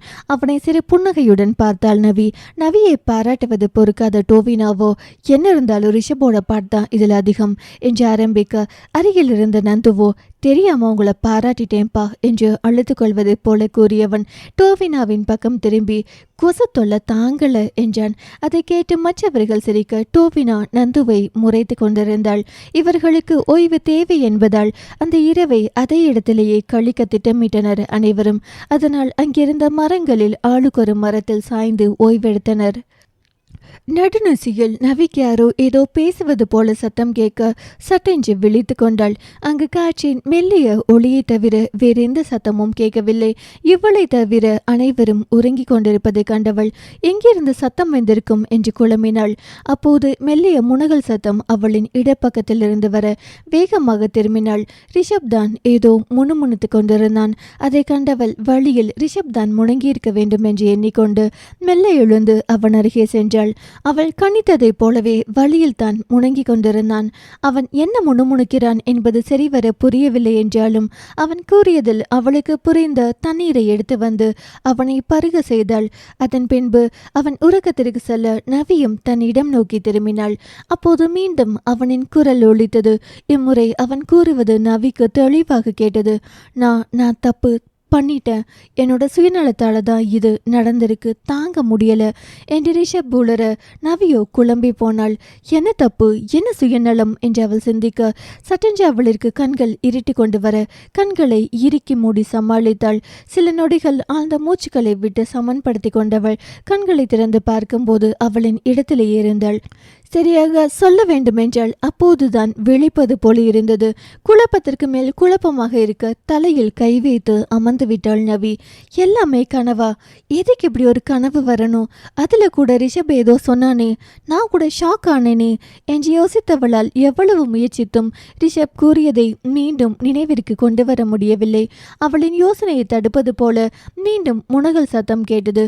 இம்முறை வலப்புறம் இருந்து அங்கு நவியின் கனவில் வந்தது போல நிஜத்தில் நிகழ்ந்து கொண்டிருந்தது. மாற்றம் என்னவென்றால் இப்போது முணுமுணுப்பது ரியான். நவியோ நிஜம் எது கனவு எது என்று பிரித்து பார்க்க முடியாத அளவிற்கு குழப்பத்தில் தவித்தாள். முதலில் ரியானிடம் சொல்ல வேண்டும் என்றுதான் நினைத்தாள். இதுவும் கனவாக இருக்குமோ என்ற எண்ணம் அவளுள் எழுந்ததே அதற்கு காரணம். இருப்பினும் அவன் முணங்குவதை பொறுக்க முடியாமல் அருகே செல்ல ரியானும் கனவில் வந்த ரிஷபை போலவே தண்ணீர் கேட்க நவியும் கனவில் நடந்ததை போலவே ரியானை தண்ணீர் பருக செய்தாள். அப்போது அங்கு வந்த நோலன், தூங்கலியா நவி என்று வினவ, அப்போ இது கனவில்லையா என்று மனதிற்குள் நினைப்பதை விட்டு வெளியே கூறிவிட்டாள். என்னாச்சு நவி, ஏன் இவ்வளோ ரெஸ்ட்லெஸ்ஸா இருக்க என்று மருத்துவனாக நோலன் வினவ தன் கனவை கூறி அவனையும் குழப்ப வேண்டாம் என்று எண்ணிய நவி, நத்திங், கொஞ்சம் டயர்டா இருக்கு என்று சமாளித்தாள். ஓகே, நீ போய் ரெஸ்ட் எடு, நான் பார்த்துக்கிறேன் என்று நோலன் கூறவும் அவனுக்கு தலையசைப்பை பதிலாக தந்தவள் அங்கிருந்து சென்றாள். குழப்பத்துடன் செல்லும் அவளையே வெறித்தான் நோலன். அடுத்த நாள் அவர்களுக்கு சூரியோதயத்தை காணும் பாக்கியம் கிட்டியது. நம் அன்றாட வாழ்வில் நடக்கும் சில நிகழ்வுகளை நாம் சாதாரணமாக கடந்திருப்போம். ஆனால் அந்நிகழ்வை என்ற ஒரு நாள் காண முடியாவிட்டாலும் அதற்காக வருந்துவோம். இதே மனநிலையில் தான் அங்கிருந்தவர்கள் இருந்தனர். சூரிய உதயம் என்பது அவர்களின் இயல்பு வாழ்க்கையில் நடக்கும் மிக சாதாரண நிகழ்வுதான். ஆனால் எப்போதிலிருந்து இந்த இடத்திற்கு கொண்டு வரப்பட்டனரோ அப்போதிலிருந்தே அந்நிகழ்வை காண்பதற்கு உயிரோடு இருப்போமா என்பதை அங்கிருப்ப அவர்களின் பயமாக இருந்தது என்று கூறினால் அது மிகையாகாது. அவர்கள் காண்பதற்கு தவித்த சூரிய உதயம் அவர்களுக்கு புத்துணர்ச்சியூட்ட காயம் அடைந்தவர்கள் கூட தங்களுக்கு கிடைத்த ஓய்வின் காரணமாக தெளிவாக இருந்தனர். குட் மார்னிங் நவி என்று அருகில் வந்த நந்துவை பார்த்தவள் அவனின் உற்சாகத்தை கண்டு இனிதாக அதிர்ந்தாள். எப்போதும் எழுவதற்கு சோம்பும் நந்துவா இவ்வளவு உற்சாகத்துடன் தன்னை எழுப்புகிறான் என்பதை அவளின் அதிர்ச்சிக்கான காரணம். நொடிகள் கடந்தும் அவளிடமிருந்து எவ்வித எதிர்வினையும் வராததால் நந்து நவியின் முன்னே கையசைத்து, ஹே, அப்படி ஸ்டன்னாகிற அளவுக்கு என்ன யோசனை, நல்லா ரெஸ்ட் எடுத்தியா என்று வினவினான். ரெஸ்ட் என்ற வார்த்தையை கேட்டதும் இப்போதான் படத்த மாதிரி இருந்துச்சு, அதுக்குள்ள விடிஞ்சிருச்சு என்று முணுமுணுத்தாள். ஆகா, நவ்யா, இது நீ என்ன மாதிரி மாறிட்ட என்று கேலி செய்தான் நந்து. நந்துவிடம் மேலும் பேசிக்கொண்டிருந்தவளின் கவனம் ரியானிடம் பேசிக்கொண்டிருந்த ரிஷபின் பக்கம் சென்றது. அவனின் முகம் நேற்றை விட தெளிவாக இருந்ததை கண்டவளிற்கு சற்று ஆறுதலாக இருந்தது. ஏனெனில் இங்கு இருக்கும் சூழலை ஓரளவுக்கு அறிந்தவன் ரிஷபே. அவன் அடிபட்டு படுத்திருந்தது நவிக்கு சிறிதளவில் பயத்தை தோற்றுவித்தது என்னவோ உண்மைதான். முந்தின கனவும் அதனால் உண்டான குழப்பமும் அவளின் பயத்தின் முக்கிய காரணிகளாக இருந்தன. நவி ரிஷபிடம் சென்று அவனின் உடல்நிலையை பற்றி விசாரிக்க, இப்போ ஓகே தான் நவி என்று சாதாரணமாக பதிலளித்தான் ரிஷப். நவி தனக்கு வந்த கனவை பற்றி கூறலாம் என்று எண்ணிய வேளையில் ரியான் அங்கு வந்தான். இப்போ நம்ம எந்த வழியா போக போறோம் ப்ரோ என்று ரிஷபிடம் ரியான் வினவ, ரியானிடமிருந்து டேபை வாங்கிய ரிஷப் அங்கிருந்த இரு பாதைகளை சுட்டி காட்டினான். இதோ இந்த ஏரி பாதையில தான் நாங்க போனோம். மார்பு வரை இருக்க தண்ணியில நடந்து தான் போகணும். ஏரிக்குள்ள சில விஷப்பூச்சிகளும் இருக்கலாம். ரொம்ப பாய்ஸ்னஸ் இல்லை. ஆனா இப்போ நம்ம சிலருக்கு இருக்க காயத்தினால தண்ணியில நடந்து போறது அவ்வளோ சுலபம் இல்லை என்றான். ரியானும் நவியும் அவன் அடுத்து என்ன சொல்ல போகிறான் என்று அவனையே பார்த்திருக்க, நாம இப்போ டிராகனை அழிக்க போன வழியிலேயே போறது தான் சரின்னு படுது என்றான் ரிஷப். அந்த வழியில் இருக்க ஆபத்து தான் நமக்கு தெரியாதே என்று நவி கூற, மேபி இந்த டிராகனை ஆபத்துன்னு நினைச்சுதான் போன முறை ஏரி வழியா கூட்டிட்டு போனாங்கன்னு நினைக்கிறேன். என்னோட அசம்ஷன் அந்த வெற்றி நில வழியில வேற எந்த ஆபத்தும் இருக்க சான்ஸ் இல்லை என்றான். ரியானும் ஓகே ப்ரோ, இங்க சாப்பிட்டுட்டு கிளம்ப ஆரம்பிக்கலாம் என்று கூறி சென்றுவிட நவிக்கு மனதில் ஏதோ தவறாக நடக்கப் போகிறது என்று தோன்றியது. என்னாச்சு நவி, என்கிட்ட ஏதாவது சொல்லணுமா என்று அவளின் முகத்தில் தெரிந்த குழப்பத்தை கண்டு வினவினான் ரிஷப். ரிஷப் வினவியதும் நவிக்கு தன் கனவு ஞாபகம் வர அதை பற்றி சொல்ல முயற்சிக்கும் போது அங்கு வந்தான் நோலன். அவனின் வரவால் மீண்டும் அதை ஒத்தி வைத்தாள் நவி. சாரி கைஸ், ஏதாவது சீரியஸா பேசிட்டு இருந்தீங்களா? நான் வந்து டிஸ்டர்ப் பண்ணிட்டேனா என்றான் நோலன். நோனோ, சொல்லுங்க நோலன், என்ன விஷயம் என்றான் ரிஷப். இப்படி ரிஷப் கேட்டதும் ஒரு பெருமூச்சுடன் ஆரம்பித்தான் நோலன். நான் இப்போ சொல்ல போறது எனக்கே சரியா தெரியாத விஷயம், ஒரு சந்தேகத்துல தான் சொல்றேன் என்றவாறே ஆரம்பித்தான். முதலில் சற்று அலட்சியமாக இருந்த நவி கூட இப்போது நோலனின் பேச்சில் கவனமானாள். நான் இப்போ சொல்ல போறது ஜாஷாவை பத்தி தான். எனக்கு என்னவோ அவங்க ஃபேக்கா இருக்காங்கன்னு தோணுது என்று நோலன் கூற நவியும் ரிஷபும் ஒருவரை ஒருவர் பார்த்து கொண்டனர். ஏன் இப்படி சொல்றீங்க என்று நவி வினவினாள். அவள் மனமோ அப்படி இருக்க வாய்ப்பில்லை என்று அடித்து கூறியது. ஏனெனில் இத்தனை நாட்கள் தனக்கு துணையாக இருந்த பெண் அல்லவா. முன்னாடியே அவங்க ஆக்டிவிட்டிஸ் அல்லது நோட்டீஸ் பண்ணியிருக்கேன். அப்போ அதை பெருசா எடுத்துக்கல. ஆனா நேற்று நீங்க அந்த டிராகன் இருக்க இடத்துக்கு போயிருந்தப்போ எங்க ஜாஷாக்கும் டோவினாக்கும் சண்டை ஏற்பட்டுச்சு. யாரை சண்டைக்கு இழுக்கலாம்னு இருக்கிறது தான் டோவினாவோட பிஹேவியர்னு எல்லாருக்குமே தெரியும். ஆனா நேற்று டோவினாவை சண்டைக்கு இழுத்தது என்னவோ ஜாஷா தான். வேற யாரும் இதை பார்க்கல. நான் பார்த்தது கூட அவங்களுக்கு தெரியுமான்னு தெரியல. அவங்களோட அந்த பிஹேவியரை பார்த்து எனக்கு செம்ம ஷாக். அதான் அவங்க ஃபேக்கா இருப்பாங்களோன்னு தோணுது என்றார் நோலன். ரிஷப் மற்றும் நவிக்கு தான் முன்தினம் நடந்த சண்டை பற்றியே தெரியாதே. அதனால் என்ன சொல்வது என்று மௌனமாக இருந்தனர். நவிக்கு நோலன் சொல்வதை நம்ப முடியவில்லை. அந்த டோவினா அவங்கள இன்சல்ட் பண்றதை எவ்வளவுதான் பொறுத்துக்கிறதுன்னு கோபமா பேசியிருப்பாங்க என்று கூறினாள். நோலனோ இல்லை என்று தலையை சேர்த்து, நேற்று டோவினா அப்படி எதுவும் நடந்துகிட்ட மாதிரி தெரியல. அண்ட் நான் ஜாஷா மேல வீண் பழி போடுறேன்னு நினைக்க வேண்டாம். ஜஸ்ட் எ டவுட், நீங்க சொல்ற மாதிரி கூட இருக்கலாம். ஆனா நம்ம சிக்கி இருக்க சூழ்நிலையில எதையும் அப்படியே நம்பக்கூடாதுன்னு ரிஷப் சொன்னதால இதை உங்ககிட்ட சொல்றேன் என்றான். நோலன் சொல்றதும் சரிதான் நவி, யாரையும் அவ்வளோ சீக்கிரம் நம்பக்கூடாது. மேபி அவங்களுக்கு தெரியாம கூட டோவினா கிட்ட சண்டைக்கு போயிருக்கலாம். நான் முதல் நாள் சொன்ன மாதிரி இந்த இடம் நம்ம மைண்டை கூட கண்ட்ரோல் பண்ணலாம் என்று நவியிடம் கூறியவன் நோலனிடம் திரும்பி, இந்த விஷயத்தை எங்க கவனத்துக்கு கொண்டு வந்ததுக்கு தேங்க்ஸ் நோலன். இனி ஜாஷாவை கவனிக்கலாம் என்றான். அந்த இடத்திலேயே தங்களின் வயிற்று பசியை போக்கிக் கொண்டவர்கள் தங்களின் பொருட்களை தூக்கி கொண்டு அங்கிருந்து கிளம்பினர். ப்ரோ, நம்ம கிட்ட வெப்பன்ஸ் குறைவா இருக்கே என்று ரியான் வினவ. நம்ம போர் இடத்துல இருக்கும் ரியான், அது பிரச்சனை இல்லை என்றான் ரிஷப். செல்லும் வழியெல்லாம் நவிக்கு நோலன் கூறியதே மீண்டும் மீண்டும் நினைவிற்கு வந்தது. அவளால் ஜாஷாவை அப்படி யோசிக்க முடியவில்லை. அதற்கான காரணமும் அவளுக்கு விளங்கவில்லை. ஒரு முறை பேச்சுவாக்கில் ஜாஷா தன்னை அனாதை என்று கூறியதால் உண்டான கரிசனையாக கூட இருக்கலாம். ஹே நவி, என்ன எப்போ பார்த்தாலும் எதையோ யோசிச்சுட்டே இருக்க என்றவாறு அவள் அருகில் வந்தான் நந்து. அது ஒண்ணுமில்லை நந்து என்றவள் முன்தின சண்டை பற்றி நந்துவிடம் வினவினாள். அது எப்பவும் போலதான் நவி, அந்த வெள்ளைக்கார சேவை இருக்க இடத்துல சண்டைக்கா பஞ்சோ என்று அழைத்து கொண்டான். என்னாச்சு என்று மீண்டும் அதை பற்றியே வினவ. எனக்கு சரியா தெரியல நவி, நோலந்தா 2 பேரையும் சமாதானப்படுத்தினாரு. ஆமா, நீ அந்த சண்டையை பத்தி கேட்டுட்டு இருக்க என்று வினவினான். ஜாஷாவை பற்றி தவறாக கூற விரும்பாததால். இல்ல, நோலன் தான் ஏதோ சண்டைன்னு சொன்னாரு, அதான் சும்மா டைம் பாஸுக்கு கேட்கலாம்னு என்று ஏதோ கூறி சமாளித்தாள் நவி. இங்க வந்து எதையெல்லாம் கத்துக்கிட்டோமோ தெரியல, ஆனா நல்லா கோசப் பேச கத்துக்கிட்டோம் என்றார் நந்து. ஜாஷா ஃபேக்கா இருக்காங்க என்ற நோலனின் குரலும் யாரையும் நம்ப கூடாது என்ற ரிஷபின் குரலும் போட்டி போட்டுக்கொண்டு அவளின் மூளைக்குள் வலம் வர, ஏன் நோலன் பொய் சொல்லியிருக்க கூடாது என்று சிந்திக்க ஆரம்பித்தாள் நவி.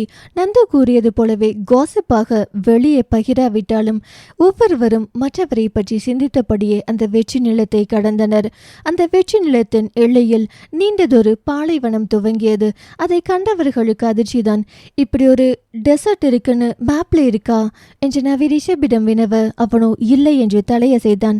ஒரு பெருமூச்சுடன் அந்த பாலைவனத்தில் காலை வைத்தனர் அனைவரும். ஏற்கனவே அங்கு வெற்றி நிலத்தை கடக்கும் போது போதே அவர்களுள் பலர் சோர்வடைந்தனர். அந்த வெற்றி நிலைமை பாலைவனம் போலதான் காட்சியளித்தது. இப்போது உண்மையாகவே பாலைவனத்தில் அந்த சூடான மண்ணில் கால் புதிய புதிய நடப்பது மிகவும் சிரமமாகவே இருந்தது. ஓய்வுக்காக கூட எங்கும் அமர முடியாத நிலை. காலையில் தேவனாக தோன்றிய சூரியன் இப்போது சுட்டெரிக்கும் அரக்கனாக தோன்றினான். இதில் ஒரே ஆறுதலாக அமைந்தது அவர்களின் பாதையில் ஜோன் டிராகன் போன்ற எவ்வித தொல்லைகளும் சவால்களும் இல்லாததுதான். வாடி வதங்கி இளைப்பாற சிறிது இடம் தேடும் கண்களோடு சுற்றிலும் தேடியவர்களுக்கு ஆறுதலாக அமைந்தது தொலைவில் தெரிந்த கட்டிடம். அதை கண்டவர்களுக்கு புதிதாக உற்சாகம் பிறக்க சற்று வேகமாக அந்த கட்டிடத்தை நோக்கி நடக்க ஆரம்பித்தனர். ரிஷப் தன்னிடம் இருந்த டேபிள் தாங்கள் செல்வது சரியான பாதையா என்று அவ்வப்போது பார்த்து கொண்டான். அப்போது அவர்களின் உற்சாகத்தை தகர்ப்பது போல கேட்டது ஜாஷாவின் சத்தம். நவி வேகமாக திரும்பி பார்க்க அங்கு புதிய மணலிற்குள் சிக்கியிருந்தாள் ஜாஷா. மணலின் சூடு தாங்க முடியாமல் அவள் அசைய அதுவே அவளை மேலும் உள்ளே இழுத்தது. முதலில் அந்த காட்சியை கண்ட அனைவரும் திகைக்க அவளின் அலறலில் சுயத்தை அடைந்தனர். ஜாஷா, அசையாமருங்க, நீங்க அசைஞ்சா இன்னும் உள்ளே இழுக்கும் என்று கூறிய ரிஷபிற்கும் தெரிந்துதான் இருந்தது. சூடான மணல் அவளை அசைய செய்யாமல் இருக்காது என்று. இதற்குள்ளாகவே ஜாஷா முக்கால்வாசி உள்ளே சென்று விட்டாள். உடல் வலியும் மனவலியும் சேர்ந்து அவளை தாக்க பயத்துடன் கதறினாள் ஜாஷா. விரைவாக செயல்பட்டு அவளை காக்க வேண்டும் என்று எண்ணிய ரிஷப் இன்னமும் அதிர்ச்சியில் இருந்த மற்றவர்களிடம் ஜாஷாவை சீக்கிரமா காப்பாற்றணும், கயிறு மாதிரி ஏதாவது இருக்கான்னு பாருங்க, குவிக் என்றதும் சூழ்நிலை உணர்ந்து அவர்களும் தேடினர். நந்து தன்னிடம் இருந்த பையில் இருந்த கயிறை ரிஷபிடம் தந்தான். அது மிகவும் சிறிதாக இருந்தது. எனினும் இனி தாமதிக்க வேண்டாம் என்று எண்ணிய ரிஷப் அதையே உபயோகிக்க எண்ணினான். இவர்களின் தேடுதல் வேட்டை முடியும் நேரத்தில் ஜாஷாவின் முகமும் கையும் தவிர அனைத்து பாகங்களும் உள்ளே சென்றுவிட வேகமாக அந்த கயிறை அவளை நோக்கி வீசினான் ரிஷப். இறப்பை நோக்கி சென்று கொண்டிருந்தவளிற்கு கிடைத்த இறுதி வாய்ப்பாக அந்த கயிற்றை இறுக்கி பற்றி கொண்டாள் ஜாஷா. ரிஷப் ஜாஷாவை இழுக்க முயற்சிக்க அது கடினமானதாகவே இருந்தது. கயிற்றின் நீளமும் சிறிதாக இருந்ததால் மற்றவரும் உதவிக்க வர முடியாத சூழலில் இருந்தனர். மெல்ல மெல்ல அவளை இழுக்க முயற்சிக்கும் அந்த வேளையில் சற்றென்று கோடாரியால் அந்த கயிறு வெட்டப்பட அதன் விளைவாக மொத்தமாக உள்ளே சென்றாள் ஜாஷா. அதை கண்ட அனைவரும் அதிர்ச்சியாக நின்றிருக்க மேலும் அதிர்ச்சியூட்டும் விதமாக அந்த கோடாரியை பிடித்திருந்தவன் அதை வைத்தே தன்னையும் வெட்டி அதே இடத்தில் உயிரற்ற சடலமாக விழுந்தான். காட்சி பிழை 10. புதை மணலில் சிக்கிக்கொண்டு தவித்த ஜாஷாவை தன் கையில் கிடைத்த சிறிய கயிற்றை கொண்டு காப்பாற்ற வெகுவாக முயற்சித்தான் ரிஷப். மெல்ல மெல்ல ஜாஷாவை வெளியில் கொண்டு வந்து விடலாம் என்று எண்ணியிருந்த வேளையில் சட்டென்று ஒரு கோடாரி இருவரும் பிடித்திருந்த கயிற்றின் நடுவே வெட்ட அதன் எதிர்வினையாக உள்ளே இழுக்கப்பட்டாள் ஜாஷா. ஒரு நொடிக்கும் குறைவான நேரத்தில் அது நிகழ்ந்திருந்ததால் மற்றவர்கள் திகைத்துதான் போகினர். ஜாஷா உள்ளே இழுக்கப்பட்டதிலிருந்து அவ்வளவு சீக்கிரம் வெளிவர முடியவில்லை அவர்களால். அனைவரும் ஜாஷாவை உள்ளே இழுத்து கொண்டு சென்ற புதைய மணலில் கவனத்தை வைத்திருக்க அவர்களின் கவனத்தை தன் பக்கம் திருப்புவது போல சிரித்தான் அவன். கையில் கோடாரியுடனும் முகத்தில் சைக்கோத்தனமான சிரிப்புடனும் நின்றிருந்தவனை காண்பதற்கு சற்று பயமாகத்தான் இருந்தது. காலில் அடிபட்டிருந்ததால் சற்று இழுத்து இழுத்து நடந்தவன் நோலனின் அருகே வந்து அவனின் காதில் ஏதோ கூறிவிட்டு மீண்டும் அனைவரையும் பார்த்து சிரித்தான். அவனின் செயல்களே அவன் சரியான மனநிலையில் இல்லை என்பதை உணர்த்த அடுத்து அவன் என்ன செய்ய காத்திருக்கிறானோ என்பதே பலரின் இதய துடிப்பை எகிர செய்து கொண்டிருந்தது. அப்போது யாரும் எதிர்பார்க்காத வகையில் தன் கையில் வைத்திருந்த கோடாரியை தன் கழுத்தை நோக்கி ஆவேசமாக வீச அந்த கோடாரி தன் பணியை சிறப்பாக செய்ததன் விளைவாக அவனின் இரத்தம் கீழே தெரித்தது. கழுத்தில் சிக்கிய கோடாரியுடனே தரையில் வீழ்ந்தான் ஜான். அவனின் குருதி அந்த பொன்னிற பாலைவன மணலை சிவப்பு நிறமாக மாற்ற முயன்று கொண்டிருந்தது. ஜாஷாவின் இறப்பிலிருந்தே மீண்டு வராதவர்களுக்கு அவர்களின் கண் முன்னே ரத்தம் தெரிக்க ஜான் இறந்து மண்ணில் விழுந்த காட்சி அவர்களின் மூளையை சற்று நேரம் ஸ்தம்பித்த நிலையிலேயே வைத்திருந்தது. வேகமாக வீசிய வெப்ப காட்சியை தவிர எவ்வித சத்தமும் அங்கு எழவில்லை. இம்முறை எவருக்கும் அந்நிலையிலிருந்து தாங்களே மீள்வதற்கு சக்தி இல்லை என்பது போல சிலையாக நின்றிருந்தனர். அவர்களை மீட்பதற்காக அந்த மணலை தன் வேலையை காட்ட துவங்கியது. ஏற்கனவே பயத்தை தன் அடிப்படை குணமாக கொண்டிருக்க கொண்டிருக்கும் நந்து அருகில் இருந்த ரியானின் கைகளை பற்றி கொண்டிருந்தான். திடீரென்று அவனின் கால்களை ஏதோ இழுப்பது போல தோன்ற கீழே குனிந்து பார்த்தான். அவனின் கைகளின் அழுத்தத்தினால் ரியானும் அதை நோக்க அங்கு இவ்வளவு நேரம் சாதாரணமாக இருந்த மணல் இப்போது புதை மணலாக மாறி நந்துவை உள்ளே இழுத்து கொண்டிருந்தது. அதை பார்த்து நந்து கத்த அனிச்சை செயலாக நந்துவை தன் பக்கம் இழுத்திருந்தான் ரியான். அதற்குள்ளாகவே நந்துவின் சத்தத்தில் மற்றவர்களும் சுயத்திற்கு திரும்பி இருந்தனர். அங்கு நடந்த நிகழ்வுகளை கண்டதும் முதலில் நவி நந்துவிடம் வந்து அவனின் முதுகை தடவி சமாதானப்படுத்தினாள். சில நொடிகளிலேயே நந்துவும் பழைய நிலைக்கு திரும்பினான். அப்போது ரியான் ரிஷபிடம், இங்க நந்து நின்றுட்டு இருந்த இடம் சாதாரணமாக தான் இருந்துச்சு, ஆனால் திடீர்னு புதை மணலா மாறி இருக்கனா, இங்க ஏதோ தப்பு நடக்குது என்றான். ரிஷபும் ரியான் கூறியதை ஆமோதிக்கும் விதமாக, ஆமா ரியான், ஆர்டிஃபிஷியலா இதை கிரியேட் பண்றாங்களோன்னு சந்தேகமா இருக்கு, எனக்கு என்னமோ சீக்கிரம் இந்த இடத்தை விட்டு போறது சரின்னு தோணுது என்று கூறினான். தங்களின் கண்முன்னே நிகழ்ந்த இரு இறப்புகளின் தாக்கம் ஒரு புறம் இருக்க, தாங்களும் அந்த புதை மணலுக்கு பலியாகி விடுவோமோ என்ற பயம் மறுபுறம் அவர்களை ஆட்டுவிக்க, அந்த இடத்திலிருந்து செல்லலாம் என்று ரிஷப் கூறும் முன்பே தயாராகி விட்டனர் மற்றவர்கள். ஆனால் நவிக்கு தான் அந்த இடத்தை விட்டு செல்லவே மனம் வரவில்லை. சிறிது நாட்கள் என்றாலும் ஜாஷாவிடம் ஏற்பட்டிருந்த பிணைப்பு வேறு யாரிடமும் தோன்றவில்லை நவிக்கு. அந்த புதை மணல் ஏற்பட்ட இடத்தை பார்த்து கொண்டே அவள் நடக்க, அவள் அருகே வந்த ரிஷப், நவி, இப்போ நமக்கு ஃபீல் பண்றதுக்கு கூட நேரம் இல்லை, நீ புரிஞ்சுப்பன்னு நினைக்கிறேன் என்று கூறினான். நவியும் ஒரு பெருமூச்சுடன் அங்கிருந்து அகன்றாள். ரிஷப் அங்கிருந்து செல்லும் முன், சாரி ஜாஷா என்று முணுமுணுத்தது நவிக்கும் கேட்டது. இப்போது நவியின் மனதில் ஏகப்பட்ட கேள்விகள் விடையின்றி சுழன்று கொண்டுதான் இருந்தன. நல்லா போயிட்டு இருந்த பயணத்துல ஏன் திடீர்னு புதை மணல் உருவாகணும்? ஜானியை அந்த கயிறை கட் பண்ணணும். ஏன் அவனை வெட்டிட்டு இறக்கணும்? இறக்கிறதுக்கு முன்னாடி நோலன் கிட்ட என்ன சொல்லியிருப்பான்? இவை போன்ற கேள்விகள் மனதை உறுத்தினாலும் இப்போது அதை சிந்திப்பதற்கான சந்தர்ப்பம் இல்லை என்கிற காரணத்தால் அதன் மேல் கவனம் செலுத்தாமல் அந்த பாலைவனத்தை கூடிய விரைவில் கடப்பதற்காக வேகமாக நடக்க ஆரம்பித்தாள். அத்தனை நேரம் சோர்வுடன் நடந்து கொண்டிருந்தவளை பின்தொடர்ந்த ரிஷபிற்கு அவளின் வேகம் அவள் பழைய நிலைக்கு திரும்பியதை உணர்த்தியது. அவனும் ஒரு பெருமூச்சுடன் அவளின் வேகத்திற்கு ஈடு கொடுத்து நடக்க ஆரம்பித்தான். 10 நிமிட பயணத்தில் அந்த பாலைவனத்தை கடந்திருந்தனர் அவர்கள். அத்தனை நேரம் எங்கு இன்னொரு புதை மணல் உருவாகிவிடுமோ என்ற பயத்தில் விரைவாகவும் அதே சமயம் கவனத்துடனும் வந்தவர்கள் அதிலிருந்து வெளிவந்ததும் சிறிது ஆசுவாசப்பட்டனர். உச்சியிலிருந்து சூரியன் மேற்கே தன் பயணத்தை ஆரம்பித்திருந்த தருணம். அதே இடத்திலேயே தங்களின் தண்ணீர் மற்றும் உணவு தேவையை பூர்த்தி செய்தனர். இப்போதும் அவர்களுக்குள் நடக்கும் சம்பவங்களை குறித்து எவ்வித பேச்சும் இல்லை. அதை பற்றி பேசுவதற்கு கூட பயந்தனர் என்றே கூறலாம். அரை மணி நேர ஓய்வுக்கு பின்னர் நைட்டு ஆரம்பிக்கிறதுக்குள்ள நம்ம ஒரு சேஃப் பிளேஸுக்கு போயிடணும்.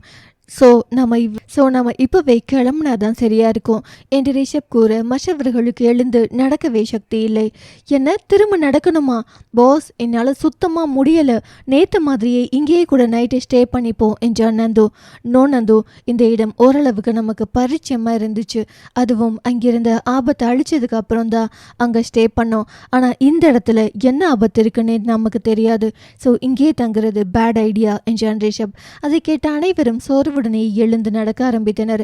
சற்று தொலைவில் அவர்கள் கண்ட கட்டிடம் தெரிந்தது. பாதுகாப்பான இடத்திற்கு வந்துவிட்டோம் என்ற உச்சத்தில் வேகமாக நடந்தனர். ஆனால் அருகில் வந்து பார்க்கும் போதுதான் தெரிந்தது அது கலங்கரை விளக்கம் போன்ற கட்டிடம் என்பது. உயரமான அக்கட்டிடத்திற்கு படிகளும் மேலே இருவர் அமரக்கூடிய அளவிற்கான அறையும் மட்டுமே உள்ள கட்டிடம் இது. அதை பார்த்ததும் உற்சாகம் மறைந்து மீண்டும் சோர்வு அவர்களை ஒட்டி கொண்டது. இதில் அவர்களால் ஓய்வெடுக்க முடியாது என்று நினைத்தவர்கள் சற்று தூரம் சென்று வேறு எதுவும் இடம் கிடைக்க என்று பார்க்கலாம் என்று முடிவெடுத்தனர். அரை மணி நேர தொலைவில் எந்த இடமும் கிடைக்கவில்லை எனில் இந்த கட்டிடத்திலேயே இரவை கழிக்கலாம் என்றும் நினைத்தனர். முடிவெடுத்த பின்னர் தாமதிக்காமல் மெல்ல நடக்க ஆரம்பித்தனர். அப்போது நவி ரிஷபிடம், இந்த இடத்துக்கு இதுக்கு முன்னாடியே வந்திருக்கீங்களா என்று வினவினாள். ரிஷபும் ஆம் என்று தலையசைத்தான். ஆனால் அவனின் முகமோ அவன் வேறெதையோ தீவிரமாக சிந்தித்துக் கொண்டிருக்கிறான் என்று கூறியது. நவி அதை கவனித்தாலும் அவளின் சந்தேகத்தை வினவும் ஆர்வத்தில் இடத்தில். அப்போ அந்த டெசர்ட், இந்த கட்டிடம், இதை பற்றியெல்லாம் உங்களுக்கு தெரிஞ்சிருக்கும்ல என்றாள் நவி. ரிஷபும் இதையே தான் யோசித்து கொண்டிருந்தான். ஒரு பெருமூச்சுடன், அந்த டெசர்ட் பற்றி எனக்கு தெரியாது, ஏன்னா நாங்கள் வேற வழி மூலமாக இந்த இடத்துக்கு வந்தோம். ஆனால் இங்கே எல்லாமே வேற மாதிரி இருக்கு. இந்த கட்டிடம் இங்கே இல்லை, அதுக்கு பதிலாக பெரிய ரிசர்ச் ஃபெசிலிட்டி இருந்துச்சு என்று அவன் கூறிக்கொண்டிருக்கும் போதே ரியான் ரிஷபை அழைத்தான். ரியான் அவன் கைகளை உயர்த்தி ஒரு இடத்தை சுட்டி காட்ட அதை கண்ட ரிஷபிற்கு மேலும் குழப்பமானது. அங்கு நேர்கோட்டில் சீரான இடைவெளியுடன் கட்டப்பட்ட சிறிய வீடுகள், கடைகள் போன்றவற்றை உள்ளடக்கிய சிறிய நகரம் காணப்பட்டது. ரிஷப் அமைதியாக இருப்பதை கண்ட நவி அவன் தோளில் இடிக்க, அப்போதுதான் சுயத்திற்கு வந்தவன் அனைவரும் தன்னை பார்த்திருப்பதை உணர்ந்தான். இதுவரை இப்படி ஒரு நகரம் இருப்பதை அவனிற்கு தெரியாது என்று மற்றவர்களிடம் கூறலாமா வேண்டாமா என்று யோசித்துக் கொண்டிருக்க, அவனிற்கு அந்த யோசிக்கும் அவகாசத்தை இயற்கை அளிக்கவில்லை போலும். இத்தனை நேரம் வெயிலின் சிறிய அளவிலான தாக்கத்தையாவது உணர்ந்து கொண்டிருந்தவர்களுக்கு திடீரென்று மாறிய வானிலை குழப்பத்தை அளித்தது. என்ன இது, திடீரென வானம் கருக்குது என்று நந்து கேட்டுக்கொண்டிருக்கும் போதே அவன் மீது மழையின் முதல் துளி விழ அதை ரசிக்க முடியாமல் கத்தினான். அவன் கத்தியதற்கான காரணம் மழை துளி விழுந்த இடம் சிறிதாக கொப்பளித்தது. அதை கண்ட மற்றவர்கள் என்னவென்று யோசிக்க முன்னரே, சீக்கிரம் எல்லாரும் அந்த பில்டிங் நோக்கி ஓடுங்க, இது சாதாரண மழை இல்ல, ஆசிட் ரெயின் என்று கத்தினான் ரிஷப். அதை கேட்டதும் அதிர்ந்தவர்கள் தங்களின் ஓட்டத்தை ஆரம்பித்தனர். மண்ணை சேர அந்த மழை துளிகளுக்கு என்ன அவசரமோ ஒன்றிரண்டாக தூர ஆரம்பித்தன. அனைவரும் தங்களின் கையில் இருந்த பையை தலைக்கு மேல் வைத்து தற்காலிகமாக தங்களை காத்தவாறே ஓடினர். அப்படியும் சில துளிகள் அவர்களின் கைகளில் விழுந்தன. இருப்பினும் பல்லை கடித்து கொண்டு பெரிய மழை வருவதற்குள் எப்படியாவது கட்டிடத்திற்குள் சென்றுவிட வேண்டும் என்று நினைத்து கொண்டே ஓடினர். 10 நிமிட தொலைவை 5 நிமிடத்தில் கடந்து முதல் கட்டிடமாக அந்த பேரங்காடிக்குள் முதல் நபர் நுழைய மழையும் வழுக்க ஆரம்பித்தது. முதலில் நுழைந்த ரிஷப் மற்றவர்கள் வருவதற்காக அந்த கடையின் கதவை திறந்து வைத்திருக்க ஒவ்வொருத்தராக உள்ளே நுழைந்தனர். அவர்கள் உள்ளே வருவதற்கு முன்பே மழை பெய்ததால் ஆங்காங்கே சிறிய காயங்களுடன் தான் வந்தனர். இதில் மோசமான காயங்கள் ஏற்பட்டது வாங்வைக்கு தான். அவர் கடைசியாக ஓடி வந்ததால் அவரின் உடலை அந்த அம்மில மழை பதம் பார்த்திருந்தது. அனைவரின் மனதிலும் நல்ல வேளையாக மழை பெய்ய ஆரம்பிக்கும் போதே சரியாக யோசித்து இந்த கட்டிடத்தை அடைந்துவிட்ட நிம்மதி இருந்தது. இந்த கட்டிடம் தொலைவில் இருந்திருந்தாலோ இல்லை அவர்கள் அந்த வெற்றி நிலத்திலேயே ஓய்வெடுத்திருந்தாலோ நடந்திருக்கும் நிகழ்வுகள் எண்ணி பார்க்கவே முடியவில்லை அவர்களால். நந்து ரிஷபின் அருகே சென்று தேங்க்ஸ் பாஸ் என்று கூறினான். அவன் தோளில் தட்டியவன் அவர்களின் காயங்களுக்கான மருந்து இருக்கிறதா என்று நோலனுடன் பேசிக்கொண்டிருந்தான். முதலில் மோசமான காயங்களுடன் இருந்த வாங்வாய் தனியாக ஒரு இடத்தில் படுக்க வைத்து அந்த கடையில் இருந்த குளிர்ந்த நீரை கொண்டு அவரின் காயங்களை கழுவினான். அனைவரின் காயங்களையும் முதலில் குளிர்ந்த நீரில் கழுவுமாறு கூறினான் நோலன். அதன் பிறகு அவர்களுக்கான கழும்பை கொடுத்து தடவுமாறு கூறினான். வெளியே மழை விடாமல் பெய்து கொண்டிருக்க நவி அந்த கண்ணாடி ஜன்னலின் வழியே பெய்யும் மழையையும் அதை உரியும் நிலத்தையுமே பார்த்து கொண்டிருந்தாள். தனியே நின்ற அவளிடம் வந்த ரிஷப், என்னாச்சு நவி, நீ ஆயில்மெண்ட் தடவலையா என்றான். அவளோ அவன் கேட்ட கேள்வி காதில் விழாதவளாக, ஆசிட் ரெயின் இவ்வளோ சிவியரா நான் பார்த்ததே இல்லை என்றாள். அவளின் முகத்திலோ பயம், ஏமாற்றம், சோர்வு என அனைத்து உணர்வுகளும் சரி விகிதத்தில் கலந்திருந்தன.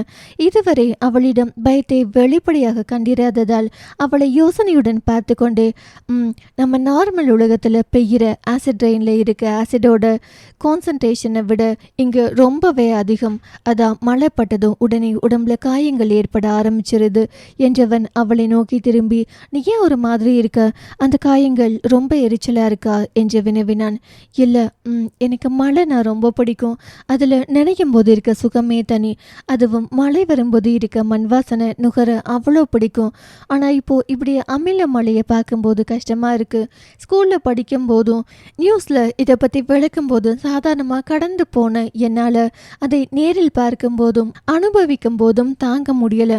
இன்னும் கொஞ்ச நாளில் நம்ம உலகத்திலையும் இது மாதிரி ஆசிட் ரெயின் பேஞ்சா கூட ஆச்சரியப்படுறதுக்கு இல்லை என்று பேசியவளை கண்டவனிற்கு அவளை சமாதானப்படுத்தும் வழிதான் தெரியவில்லை.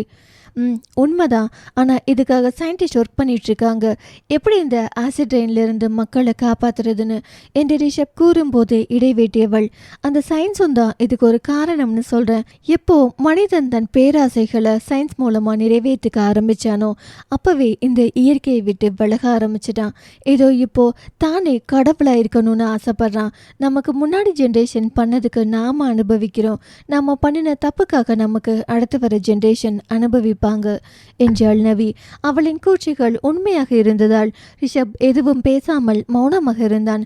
அதை கவனித்த நவி, சாரி ஏதோ பேசி போர் அடிச்சிட்டானா என்று வினவும் போதே, நவி நீ இன்னும் ஆயில்மெண்ட் போட்டுக்கலையில என்றவாறே வந்தான் நந்து. நவியும் ரிஷப்பிடம் சிறு தலையசைப்புடன் விடை பெற்றாள். இம்முறை ஜன்னல் வழியாக மழையை வெறிப்பது ரிஷபின் முறையானது. நவி கூறிய பேராசை அவனின் மனதை உறுத்தி கொண்டிருந்தது. நவியுடன் நடந்த நந்து, அப்புறம் பாஸ் என்ன சொன்னாரு என்ற விஷமமாக நந்து வினவ, நான் தான் சொன்னேன் என்று ஏதோ நினைவில் பேசிக்கொண்டு வந்தாள் நவி. வாவ், அப்போ ட்ரீட் கொடு நவி என்று நந்து ஆரம்பிக்க, இவை எதுக்கு திடீர்னு இவ்வளோ எக்ஸைட் ஆகுறான் என்று யோசித்தவள் அதையே அவனிடமும் வினவினாள். நீ தான் உள்ளவ சொல்லிட்டேல, அதுக்கு தான் ட்ரீட். ஆமா, பாஸ் ஒத்துக்கிட்டாரா என்ன என்று மேலும் வினவ அவனை அமைதிப்படுத்தியவள். யாரும் கேட்டு விட்டார்களா என்று சுற்றிலும் பார்த்துவிட்டு நந்துவிடம் திரும்பினாள். அட லூசு, நாங்கள் சும்மா மழையை பற்றி தான் பேசணும் என்று தாங்கள் பேசியவற்றை கூறினாள்.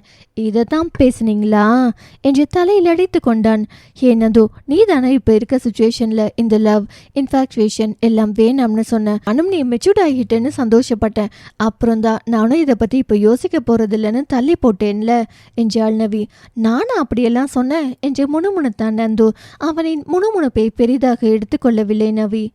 அந்த பேரங்காடியில் இவர்களை தவிர வேறு யாரும் இருப்பதற்கான அறிகுறி இல்லை. இப்படி இந்த டிபார்ட்மெண்டல் ஸ்டோரை திறந்து போட்டுட்டு போயிருக்காங்களே, யாரும் திருடிட்டா என்ன பண்ணுவாங்க என்றாள் டோவினா. இங்கே யாரும் உன்ன மாதிரி திருடுற எண்ணத்தில் இல்லைன்னு அர்த்தம் என்றார் நந்து. டோவினா அவனை முறைக்க அவனோ அவளை கண்டு கொள்ளவில்லை. நவி கூட நந்துவிடம், ஏண்டா அவளை ஏதாவது சொல்லிட்டே இருக்க என்று வினவினாள். நந்துவோ, சும்மாதான் நவி, அந்த வெள்ளக்கார சேவை கலாய்க்கலனா தூக்கமே வரமாட்டேங்குது பார்த்துக்கோ என்று கண்ணடித்தான். அப்போது அருகில் வந்த ரியானோ, இந்த ட்ரோன்ஸ், டிராகன், புதை மணல், ஆசிட் ரெயின் இதெல்லாம் பார்த்தாதான் சாருக்கு பயம், இல்லைனா ஜாலியாக கலாய்ப்பாரு. அதுவும் டோவினானா கேட்கவே வேணாம், அருவி மாதிரி கொட்டும் அப்படிதானே என்று கேலி செய்ய நந்து சிரிக்க நவியும் ரியானும் ஹைஃபை அடித்து கொண்டனர்.